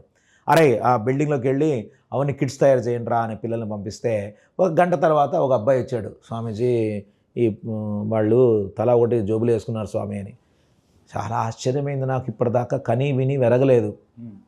అందరినీ పిలిచాం, ఏరా ఏంట్రా బాబు మీరు ఇట్లా పని చేస్తున్నారా, దొంగతనం చేస్తున్నారా ఇక్కడికి వచ్చి, మిమ్మల్ని మీరు మార్చుకోండి రా నాన్న ప్లీజ్ రా, ఇట్లా చేయకూడదురా అంటే దాంట్లో 6 మంది వెనక్కి తెచ్చారు. చాలా ఎంత బాధ అయిందంటే, అంటే మనం ఎవరిని తయారు చేస్తున్నాం ఈ సమాజంలో? నా దగ్గర ఉన్న 15-20 రోజుల్లో మార్పు సాధ్యమవుతుందా? కాదేమో. ఏం చేయాలి నేను? దేవుడా, వీళ్ళు దొంగతనం చేశారని బాధపడలే, నేను వీళ్ళని ఇన్స్పైర్ చేయలేకపోయానే అని నాకు బాధ అయింది. ఏం చేయొచ్చు ఈ సమాజంలో నాలాంటి వాడు? ఏం చేస్తే బాగు? నా వెనక అందరూ మాట్లాడుకునేవాళ్లే, అందరూ తిట్టుకునేవాళ్లే, వీలైతే కొడతారు కూడా, రేపు పొద్దున ఏమైనా జరిగితే కొడతారు కూడా నన్ను. ఐ ఫీల్ బాధాకరం. అంటే ఏమిటంటే థ్యాంక్లెస్ టు ద పీపుల్. ఎవరు ముందుకొచ్చి నిల్చునే వాళ్ళు ఎవరు లేరు. ఒకవేళ నిల్చున్నా వాళ్ళలో స్వార్థంతో నిల్చుంటారు అంతే. వాళ్ళ పని అయిన తర్వాత మాయమైపోతారు. ఏం చేయాలి? సో వాళ్ళకి నాకు కోపం వచ్చేసింది. ఇంటికి పంపించేద్దాం వీళ్ళందరినీ దొంగలు అని చెప్పి పంపించేశాను. ఓకే, 10 రోజుల తర్వాత పంపించేశాను. ఇంకా 5 రోజులు రావాలి వాళ్ళు వెనక్కి. ఎవరు అన్నారు, స్వామీజీ ఇంత నేర్పిస్తున్నాం, పోన్లేండి స్వామీజీ, వాళ్ళ పాపానికి వాళ్ళు పోతారు, మనం నేర్పించి పంపించేద్దామని చెప్పేసి. Yes, I felt that way only. వాళ్ళకి పనిష్మెంట్ ఇచ్చాను. అరే 1000 రూపాయలు కట్ట, దాని విలువ 1000 రూపాయలు రా, ఆ 1000 రూపాయలు కట్టండి రా అని. యూ వాంట్ ఇమాజిన్, ఆ పిల్లలు 1000 రూపాయలు కట్టారు. దొంగతనం చేసిన వస్తువు ఇచ్చారు, 1000 రూపాయలు కట్టారు. ఇద్దరు కట్టలేదు, వాళ్ళు రాలేదు. ఇంకా మిగతా 12 మంది వచ్చారు, చక్కగా కార్యక్రమం చేసుకున్నారు. వీళ్ళు వెళ్ళిపోయిన తర్వాత చూస్తే వాళ్ళ బెడ్స్ సర్దుతుంటే నేను ఒక బెడ్ చించి ఆ దొంగిలించిన వస్తువు దాంట్లో దాచిపోయాడు ఒకడు. వాడు వెళ్ళిన తర్వాత అది బయటికి తీసాం. అది చూసినప్పుడు గుండె బరువెక్కిపోతుంది. అయ్యో ఏమిటిది అని చెప్పి. అలాంటి సందర్భాలు ఉన్నాయి. నిన్న పుట్టపాక, యాదాద్రి భువనగిరి జిల్లా, అక్కడ ఒక 40 మందికి టైలరింగ్ నేర్పించాం. కాంటినెంటల్ కాఫీ లిమిటెడ్ వాళ్ళు ఇచ్చిన సిఎస్ఆర్ నిధులతో 3.5 లక్షల రూపాయలు ఖర్చు పెట్టి 36 మందికి నిన్న సక్సెస్ఫుల్గా ట్రైనింగ్ కంప్లీట్ చేశారు. వాళ్ళు ఏంటంటే అందరూ ఏడుస్తున్నారు, స్వామీజీ మా ఊరికి ఎవ్వరూ రాలేదు ఇప్పటిదాకా, వచ్చి మోసం చేసిన వాళ్ళు ఉన్నారు, కానీ ఇలా మా గురించి మీరు ఇన్నిసార్లు వచ్చి మా కోసం ఇంత ఎండలో తిరుగుతూ మా కోసం టీచర్ని పెట్టి మాకు మిషన్ నేర్పించి మా అందరికీ మిషన్లు ఇచ్చారు స్వామీజీ, మేము మర్చిపోలేము స్వామీజీ మీ సంస్థని. ఏమనుకోవద్దు, మీరు చాలా పెద్దవాళ్ళు, మేమంతా ఇంతగా డబ్బులు వేసుకొని ఒక బియ్యం బస్తా తెచ్చాం స్వామి గురించి, ఒక 5 కిలోల షుగర్ తెచ్చాం, 5 కిలోల కందిపప్పు తెచ్చాం, 5 లీటర్ల నూనె తెచ్చాం స్వామీజీ, మీరు తీసుకెళ్ళాలి అని ఇస్తే ఐ ఫెల్ట్ ఇమ్మెన్స్లీ సాటిస్ఫైడ్. నేను చెప్పానమ్మా, మంచి మనసుతో ఇస్తే మట్టిని కూడా నేను తీసుకుని వెళ్తాను ఆశ్రమానికి, ఏం తొందర లేదు, ఆ మట్టి పూల మొక్కలకి వేసుకుంటాను మంచి మనసుతో ఇస్తే. అంటే ఇలా ఎన్నెన్నో అనుభూతులు, ప్రభావాలు, భావాలు ప్రకటితమవుతూ ఉంటాయి ఈ జీవితంలో. అన్నింటినీ తీసుకుని ఏది అవసరమో దాన్ని ఉంచుకోవడం, ఏది అనవసరమో అది తెంచుకోవడం, అది ముందుకెళ్తూ ఉన్నాం. మీరు ఇప్పుడు ఇంతకుముందు చెప్పినట్టు మంచి కెరీర్ని విడిచిపెట్టారు అండ్ లైఫ్ని సొసైటీ కోసం విడిచిపెట్టేశారు, పెళ్ళి చేసుకోలేదు, ఇవన్నీ చేసుకోకుండా. అసలు ఏ రోజైనా మీకు అనిపించింది సార్, అసలు ఎందుకోసం నేను ఉన్నాను, అసలు నా జీవితం ఎందుకు ఇట్లా వదిలేశాను అసలు? ఎందుకంటే ఈరోజు రేపు మీరు చెప్పినట్టుగానే కన్న వాళ్ళని కూడా చూసుకోలేని టైంలో మీరు ఇంతమందిని చూసుకుంటున్నారు.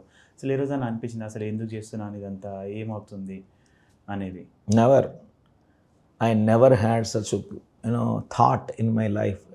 కళలో కూడా నేను అట్లాంటి ఆలోచించలేదు. కారణం, అంత టైం లేదు. ఈ బ్రతుక్కి ఒక సార్థకత, ఈ బ్రతుక్కి ఒక అర్థము తప్పకుండా నేను తీసుకుని వెళ్ళాలి. I must leave a mark behind me before I die. చచ్చిన తర్వాత బ్రతికిపోయే పనులు చేయాలి నేను. ఈ బతుకు ఉన్నంత దాకా, చివరి క్షణం దాకా సేవలో ఉండాలి. 600 అడుసురుడు పొడిచినా పట్టిన పట్టేదో పట్టనే పట్టిదివి పట్టు నెగ్గడి దాకా అట్టయుండు. కోరినదేదియో కోరనే కోరితివి కోరిక తీరుడు దాకా కోరి నిలువు. అడిగినదేదియో అడగనే అడిగితివి అడిగడిదిచ్చుదా కట్టి నిలువు. తలచినదేదియో తలచనే తలచి తలుపు తిరుడు దాకా తరడకుండు. పోరు పడలేక తానైన బ్రోవలయు వడలు తెలియక మనమైన చావవలయు. అంతియే కాని మధ్యలో వెళ్ళుట సేవకుడి లక్షణము కాదు అని నేను ఎప్పుడు తలుచుకుంటాను. Come what may, I should not be shaken, moved by any circumstances. I must go forward in the life. Sir, ఈ సేవ చేసే క్రమంలో లాస్ట్ 26 years జర్నీలో బాలచంద్ర గారికి ఏదైనా హిడెన్ ఎజెండా ఏదైనా ఉందంటారా? పాలిటిక్స్లోకి వెళ్ళే ఆలోచన ఏమైనా ఉందా? I remember 2003లో నేను I'm at the helm of my profession. అంటే ప్రొఫెషన్లో అద్భుతంగా అప్పుడే మొదలుపెట్టాను 2001లో. అప్పటికే నేను I'm very actively involved in company secretary institute level యాక్టివిటీస్లో అన్నీ వెళ్ళేవాడిని అనమాట. స్టూడెంట్స్ యాక్టివిటీస్ అట్లంతా. People use to see me like a leader. నేను కూడా I thought of serving institute by contesting elections. 2003లో బాబా గారి సమక్షంలో సత్యసాయి బాబా ప్రశాంతనిలయంలో we conducted state wide conclave. ఒక 10,000 మంది యూత్ని తీసుకెళ్ళాము ఆంధ్రదేశం 23 జిల్లాల నుంచి కూడా. ఆ 23 జిల్లాల నుంచి తీసుకెళ్ళినటువంటి అన్ని 10,000 మందిలో I had the blessed opportunity to speak in the presence of Baba garu సమక్షంలో నేను మాట్లాడే అవకాశం ఇచ్చారు బాబా గారు. అది చాలా డిఫరెంట్ స్టోరీస్ ఉన్నాయి. ఆ సందర్భంలో స్వామివారు పబ్లిక్ ఉపన్యాసం ఇచ్చారు. ఈ 2001-2003 మధ్యలో I use to write letters to so many members, ప్రొఫెషనల్స్కి కంపెనీ సెక్రటరీ ఇన్స్టిట్యూట్లో. I'm trying to come out in the life like serving as a leader అని అట్లంతా, అంటే పిఆర్ లెటర్స్ రాసేవాడిని. అంటే ఐ డిసైడెడ్ నెక్స్ట్ ఎలక్షన్స్లో I should contest in the institute అని decide చేశారనమాట. బాబా గారు ఆ రోజు మాట్లాడి ఉపన్యాసం అయిపోయి మేము డ్రామా ప్రజెంటేషన్ ఇచ్చి పాటలు పాడి మంగళారతి కూడా ఇచ్చి బాబా గారు వెనక్కి వెళుతున్నప్పుడు ఏమైందేమో తెలియదండి, again has come back. It's a historic moment అనిపించింది. ఒకసారి అంటే విత్డ్రా అయిన తర్వాత ఈ won't come again back. But ఆ రోజు మైక్ తీసుకురండి అన్నారు. మళ్ళీ మైక్ పెట్టి టేబుల్ పెట్టి ఐ వాజ్ అంటే ఫ్రంట్ లైన్లో 10,000 మంది ఫ్రంట్లో ఉన్న 10 మందిలో నేను ఒకడు. డైరెక్ట్గా స్వామిలా, బంగారు ఒక విషయం నేను చెప్పడం ప్రధానంగా నేను చెప్పాలనిపించింది. మీరు ఏం చేసినా పర్వాలేదు బంగారు, కానీ రాజకీయాల్లో మాత్రం ఎంటర్ అవ్వకండి అని చెప్పారు. వెంటనే స్వామి అన్నారు, ఎలక్షన్స్ ఎక్కడ ఉంటే అక్కడ ఎలక్షన్స్కి వెళ్ళొద్దు, you are suppose to be selected, selection ఎక్కడుంటే అక్కడికి వెళ్ళండి, ఎలక్షన్ కాదు అని చెప్పారు. It was like hitting my conscious. అరే then I decided I should never contest in any elections in this. అదే కంపెనీ సెక్రటరీలో మొదలైంది అది. As you asked me now, I will never contest in elections. రాజకీయాలకి దూరంగా ఉండాలి. సంబడి ఆ స్వామిజీ, మరి సెలెక్ట్ అంటే ఏంటి? Rajya Sabha selection. If they select me I will go, no worry. అవునా? There is a difference in election and selection. I don't want elections, I want to be selected by God. Not even prime minister, not even chief minister, governor, no. ఇది selection అండి, divine selection. అరే నువ్వు నా వాడురా అనేది selection. ఆ selection కోసం నేను wait చేస్తూ ఉంటాను జీవితంలో. Yes sir. అండ్ ఆల్సో ఇప్పటిదాకా నేను విన్నాను కూడా. అండ్ ఇప్పటిదాకా మీరు చాలా ఎన్జిఓస్కి హ్యాండ్ హెల్డ్గా పట్టుకొని ముందుకు నడిపిస్తూ ఉంటారని విన్నాను. అసలు అది ఎందుకు చేస్తున్నారు సార్? ఎందుకంటే ఈ మధ్య ఎవరు ఎన్జిఓస్ రిజిస్టర్ చేసిన ఏం చేసినా కానీ నాది బాగుపడితే చాలు, నేను చేసింది నేనే లీడర్గా ఉండాలి అనేసి అనుకుంటారు. బీయింగ్ అవేయ అంటే డైరెక్ట్ సర్వీసెస్ కన్నా ఎక్కువ ఇండైరెక్ట్ సర్వీసెస్ ఎక్కువ చేస్తూ ఉంటుంది. అసలు అది ఎందుకు చేస్తుంది సార్? డైరెక్ట్ సర్వీస్ ఎందుకు చేయాలి? వీ ఆల్వేస్ బిలీవ్ చెయ్యి కలుపుదాం, సేవ చేయి కదులుదాం.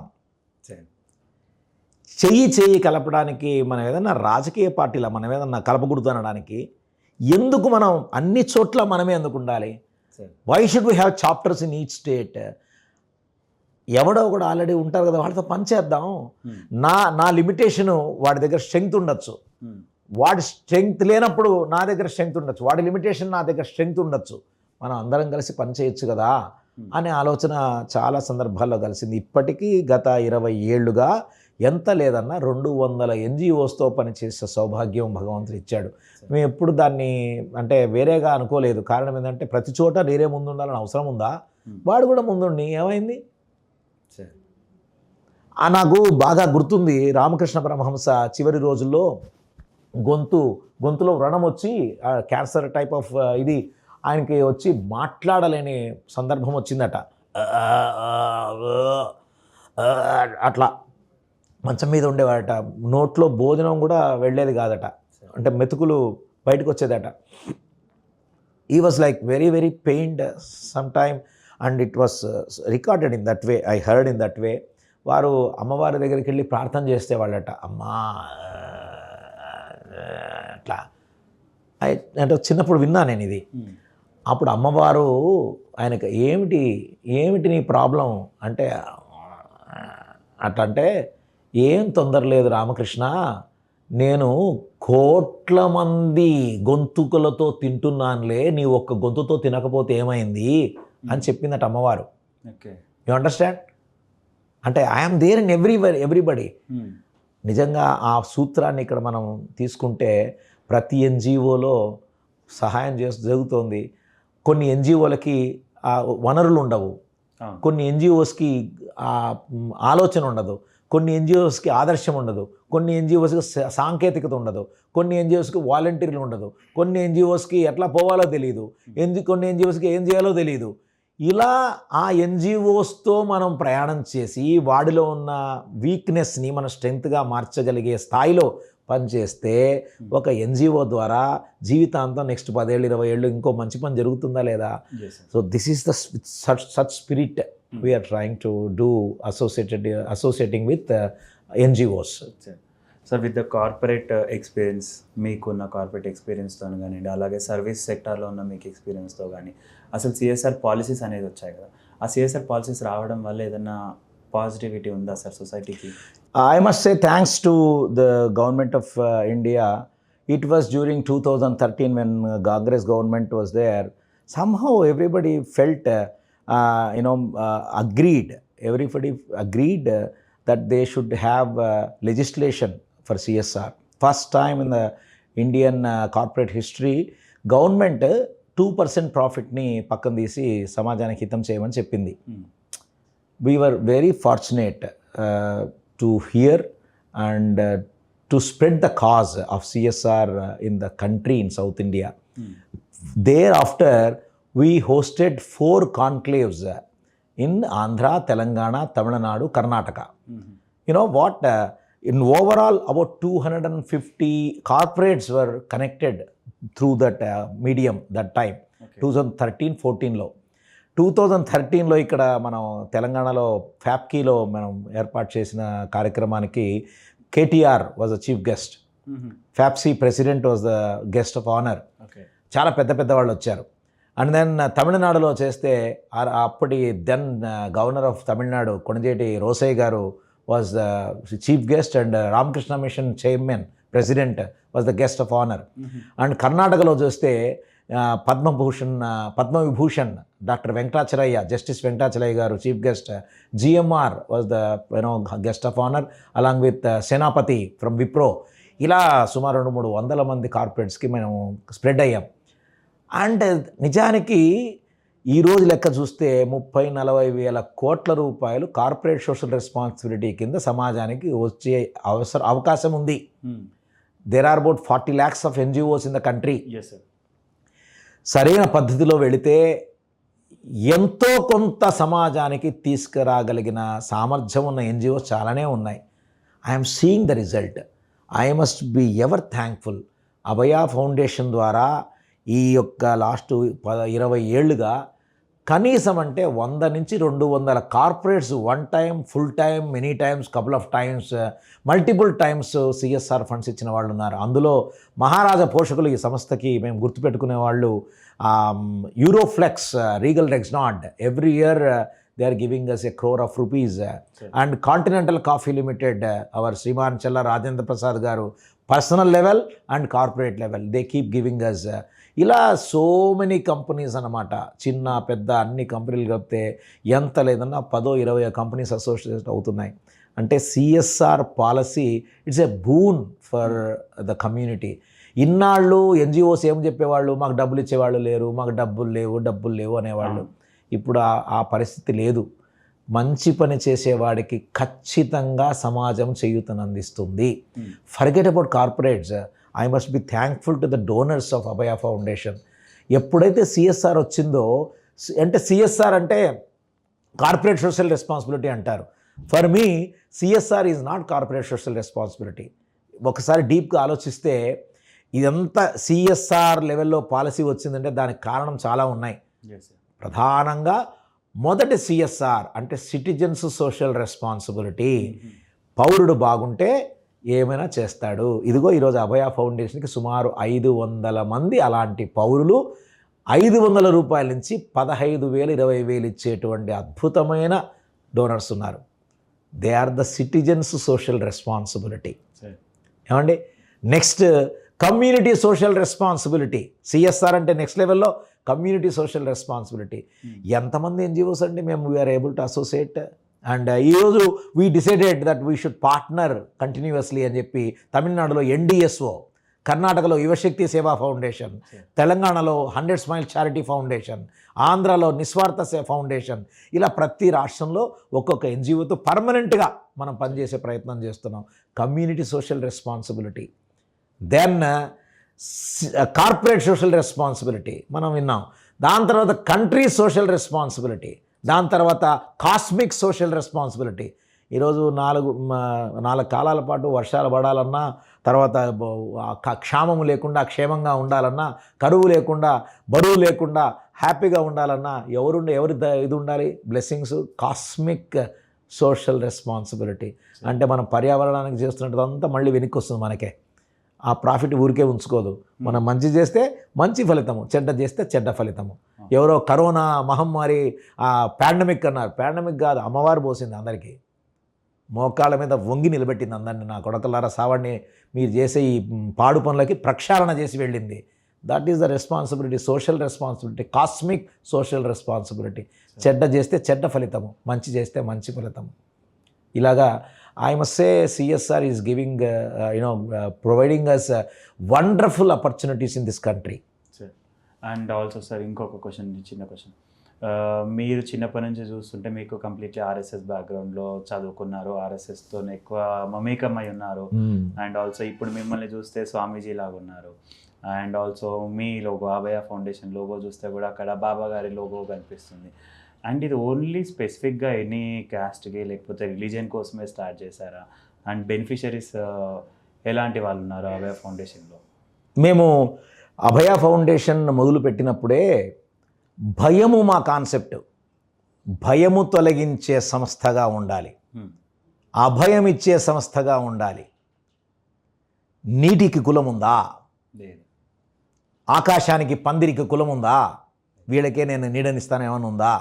సూర్యుడికి కులం ఉందా? చంద్రుడికి కులం ఉందా? భూమికి ఏమన్నా లిమిటేషన్స్ ఉన్నాయా? పంచభూతాలకు లేని లిమిటేషన్ అభయ ఫౌండేషన్ కూడా ఉండకూడదు. Irrespective of caste, cadre, colour, religion, season, fusion, language barriers లేకుండా మనం సమాజంలో సేవ చేయాలనే ఒక ఆలోచన 20 ఏళ్ల క్రితమే మేము చేసాం.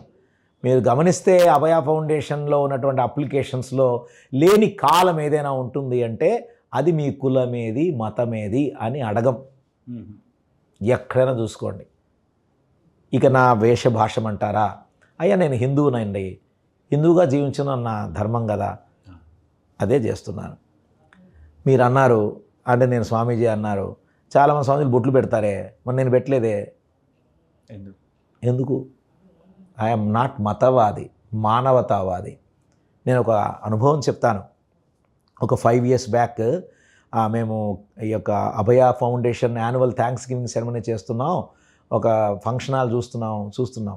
ఒక పెద్దవారు ఇంకొక పెద్ద దగ్గర తీసుకెళ్ళారు. ఆయనకి సిటీలో చాలా పెద్ద సంస్థానం ఉంది, అంటే ఈ ఏమంటుంది కన్వెన్షన్ హాల్. రోజుకి 6 లక్షలు 6 గంటలకి. అది చాలా హైటెక్ సిటీలో ఉందన్నమాట. ఆయన దగ్గరికి వెళ్ళిన తర్వాత మేము ఇలాగ కూర్చున్నాం. ఆయన చాలా క్యాజువల్గా మాట్లాడడం మొదలుపెట్టాడు. నేను ఇదే అటైర్లో ఉన్నాను. ఆయన ఉన్నట్టుండి, స్వామి మీకు మాట్లాడుతాను ఏమనుకోరు కదా? ఏమనుకోరండి చెప్పండి అంటే, ఏమిటి మీరు ఇస్కాన్ సన్యాసిలాగా ఉన్నారే, మరి నామం లేదేంటి, బొట్టు లేదేంటి అన్నారు. అంటే నేను నవ్వుతూ అంటే చూడండి సార్, నేను సమాజ సేవలో ఉన్నాను, సేవనే నా నేపథ్యంగా ఎంచుకున్నాను. నేను బొట్టు పెట్టడం వల్ల బొట్టు పెట్టుకొని సాంప్రదాయాల వల్ల వాళ్ళు ఎవరైనా అవసరంలో ఉంటే నా దగ్గరికి రావడానికి కాస్త హెసిటేట్ చేస్తారు కదండి. నా మతము, నా కులము, నా వర్ణము, నా వర్గము తెలియని విధమైనటువంటి వేషభాషలలో నేను ఉండాలి. అందుకే నేను బొట్టు పెట్టలేదండి. నా బొట్టు హృదయానికి పెట్టుకున్నాను. హిందూ కదా నేను. చాలామంది వేరే ఆశ్రమాలకి వెళ్ళినప్పుడు ఏం స్వామి బొట్టు కూడా పెట్టుకోవట్లేదు. నేను అంటాను, బొట్టు లోపల పెట్టుకున్నానండి అంటాను. I feel being a servant of this country, servant of this poor people, I should not identify my self with any religion, any caste, cadre. ఇప్పుడు నేను ఉన్నది అభయ హోమ్ ఆఫ్ హ్యాపీనెస్ ఆనంద నిలయంలో 20-30 మంది ముసలి వాళ్ళ మధ్యలో ఉంటాను. వాళ్ళందరికీ జడలు వేసుకోలేరు, దువ్వుకోలేరు, క్రాఫ్ట్ చేసుకోలేరు, తలకు పోసుకోలేరు, ఇదంతా ఇట్లాంటి వాళ్ళందరూ. మరి వాళ్ళ మధ్యలో నేను ఉన్నప్పుడు నేను సూటు, బూటు టక్ చేసి, ఇన్షర్ట్ చేసి, బెల్ట్ వేసి, బూట్లు ఎత్తే ఏముంటుంది? బాగుంటుందా? I should be one with them. So when I renounced from the city 2011లో, I renounced even all my dress material. 100 pairs of clothes ఉండేది నాకు అల్మారాలో. ఒకసారి వేసింది 3 నెలల తర్వాత రావాలి మళ్ళీ పేరు. అన్నీ పనిచేశాను. ఒక 8-10 బ్లేజర్స్ ఉండేవి, అన్నీ పనిచేశాను.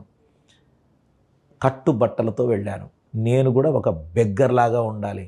My thoughts must be bigger, not the వేషం, యూనో.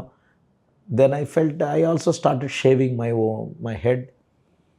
ఎందుకు వాళ్ళ గుండె చేయించి నేను క్రాఫ్ట్ క్వశ్చనే లేదు. Let me be like that, simple living, high thinking. I trim my hair myself. నా గుండె నేనే చేసుకుంటాను. దానికి మళ్ళీ 100-200 బొక్కెందుకు రా నాయన నెలకోసారి? డబ్బు సంపాదించకుండా 1-2 లక్షలు ఉన్నప్పుడు నేను విడిచేశాను. మరి డబ్బు నా చేతిలో ఏం లేదు. I'm also started living there in the forest. Abhaya home of happiness. So I start trimming my head. Sir so ఇప్పుడు చెప్పండి, నేను మతవాదినా, మానవతావాదినా, సేవావాది ఆ? సేవావాది సేవావాద నాకు తెలియదు, కానీ ఆ పెద్ద ఆయన మాత్రం చాలా ఇన్స్పైర్ అయిపోయాడు. ఏది నేను అడిగాను కదా, ఇట్లా చెప్పాడు, నేను ప్రశ్న అడిగితే చెప్పా కదా, ఇన్స్పైర్. అబ్బా చంపారండి బాబు, నువ్వు చాలండి, ఇది చాలు నాకు. మేనేజర్ని పిలిచాడు, చూడు స్వామి వాళ్ళు ఆ డేట్ ఎప్పుడో చెప్తారు, డేట్ చూసుకో అంటే ఆ రోజు పొద్దున ఏదో తీసిపడే ఆ ప్రోగ్రామ్ లేదని చెప్పు, క్యాన్సిల్ అని చెప్పు, ఒక్కరోజు మొత్తం స్వామీజీకి ఇచ్చేసేయి, 5 పైసలు తీసుకోవద్దు. స్వామీజీ భోజనం పరిస్థితి అంటే మేమేదో పులిహోర ప్యాకెట్ పెట్టుకున్నాం, ఏం మాట్లాడుతా సార్, అందరికీ 1000 మందికి భోజనం ఏర్పాటు చేయి. ఇలాంటి అనుభవాలు కూడా చెప్తుంటే it's nothing less than miracle. అవతలివాడు చెడ్డవాడైనా సరే ఇవన్నీ వింటే చూస్తే చాలా చాలా ప్రేమగా మారిపోతారు. మీరు అన్నారే మీ దగ్గర డ్రైవర్లు ఎందుకు ఉండట్లేదు అని, వాడి క్యాపబిలిటీ లేదు. ఆ క్యాపబిలిటీతో నన్ను మోసం చేయలేని పరిస్థితి, నన్ను ఇబ్బంది పెట్టలేని పరిస్థితి, కాబట్టి దూరంగా జారిపోతారు. చలి కాపుకోవడానికి నేను ఉపయోగపడతాను, కానీ నేను నాలో దుంకడానికి అవకాశం లేదు కదా. ఫైర్లో దుంకితే ఏమవుతుంది, కాబట్టి దూరంగా జరుగుతారు. సో అది జరుగుతోంది. ఇంకొకటి సార్, మీరు అన్నీ చేస్తూ ఉన్నారు ఇవన్నీ, అండ్ ఆల్సో ఎన్జిఓస్కి కూడా హ్యాండ్ హోల్డ్ పట్టుకొని నడిపిస్తూ ఉన్నారు. అండ్ ఇప్పుడు కొంతమంది కొత్తగా ఏదో ప్యాషన్తోనే ఎన్జిఓ స్టార్ట్ చేస్తుంటారు, అట్లాంటి వాళ్ళకి మీరు ఇచ్చే సలహా ఏంటి సార్? ఇప్పుడు వాట్ ఐ ఫీల్, అసలు ఎన్జిఓలు అనేటువంటిది పెద్దవాళ్ళ ఆలోచన ఉండకూడదు, పార్ట్ ఆఫ్ కరిక్యులం ఉండాలి. చిన్న వయసు నుంచి సేవ అన్నది పరిచయం చేయబడాలి. చిన్న ఇప్పుడు for example scouts and guides, NSS, NCC, ఇది ఆ కోవకు చెందిందే అనిపిస్తుంది నాకు. If somebody wanted to understand the work, అంటే ఎవడో చెంప మీద చెళ్ళు అని కొడితే వాడు షాక్ అయిపోయి ఆ షాక్లో నుంచి పుట్టేది కాదు ఎన్జిఓ. ఒక న్యాచురల్ దీనిలాగా రావాలి అని నాకు అభిప్రాయము. So I request the governments to bring out minimum syllabus to be introduced to every class, from first class నుంచి సేవ చేయడం నేర్పించాలి వాళ్ళకి, పిల్లలకి. అప్పుడు ఏమవుతుందంటే రియల్ టైం ఎన్జిఓస్ వస్తుంది. వాళ్ళు పెద్ద అయిన తర్వాత అద్భుతమైన వ్యక్తులుగా తయారైపోతారు. మళ్ళీ సపరేట్గా ఎన్జిఓలు అక్కర్లే, they will themselves become an NGOs. అవునా? సో అలా ఎన్జిఓలుగా అద్భుతమైన వర్క్ జరుగుతుంది అని. కొత్తగా ఎవరైనా ఎన్జిఓస్ పెడితే నేను ఒకటే చెప్తాను, if you have passion, if you have compassion, if you have innovation, then only come into the field. Don't just come and start swimming in no waters. Swimming లేకుండా సముద్రంలో దుంకకూడదు, నీళ్లు లేని నదిలో కూడా నీకు స్విమ్మింగ్ వచ్చినా దుంకకూడదు. రెండూ ఉండాలి, బ్యాలెన్స్ ఉండాలి. సో ఎన్జిఓస్ అందరూ గుర్తుపెట్టుకోవాల్సింది సేవా ఆలోచనే కాదు, సేవా ఆదర్శం ఉండాలి, ట్రాన్స్పరెన్సీ ఉండాలి. పారదర్శకత ఎక్కడ చాలా దగ్గర లేదంటే, very honest with you, no transparency being maintained with NGOs. And for my NGO, I would like to tell you, Abhaya Foundation is most transparent NGO. All our 20 years annual accounts, audited accounts are published in our website. You can go on check the website, abhayafoundation.org. Not only that, all our constitutional documents, trust deed, PAN card, 80G, 12A, trademark, FCRA, MCA, CSR form number 1, approval, and Darpan, and audited accounts. ఇవన్నీ కూడా we kept very openly in our website. So పారదర్శకత ఉండే విధంగా మనం చూసుకుంటే ఖచ్చితంగా జనాలు మనల్ని నమస్కారం చేస్తారు. This is exactly the experience with Abhaya Foundation. One such example is Ramesh Gelli garu, the first Padma Shri, youngest banking industryలో యంగెస్ట్ పద్మశ్రీ తీసుకున్నటువంటి మహానుభావులు. వారు ఇన్స్పైర్ అయ్యి, అయ్యా సెంట్రల్ హైదరాబాద్లో let us have skill development centre for Abhaya foundation అని వారు మాకు ఒక అద్భుతమైనటువంటి అవకాశం ఇస్తున్నారు. సుమారు 10 కోట్ల రూపాయలతో సెంట్రల్ లొకేషన్లో we are trying to build our central office skill development centre. And we appeal each and everyone, whoever is having minimum 500 or 1000 yards, if they wanted to offer to the service in central location, they are most welcome to contact us.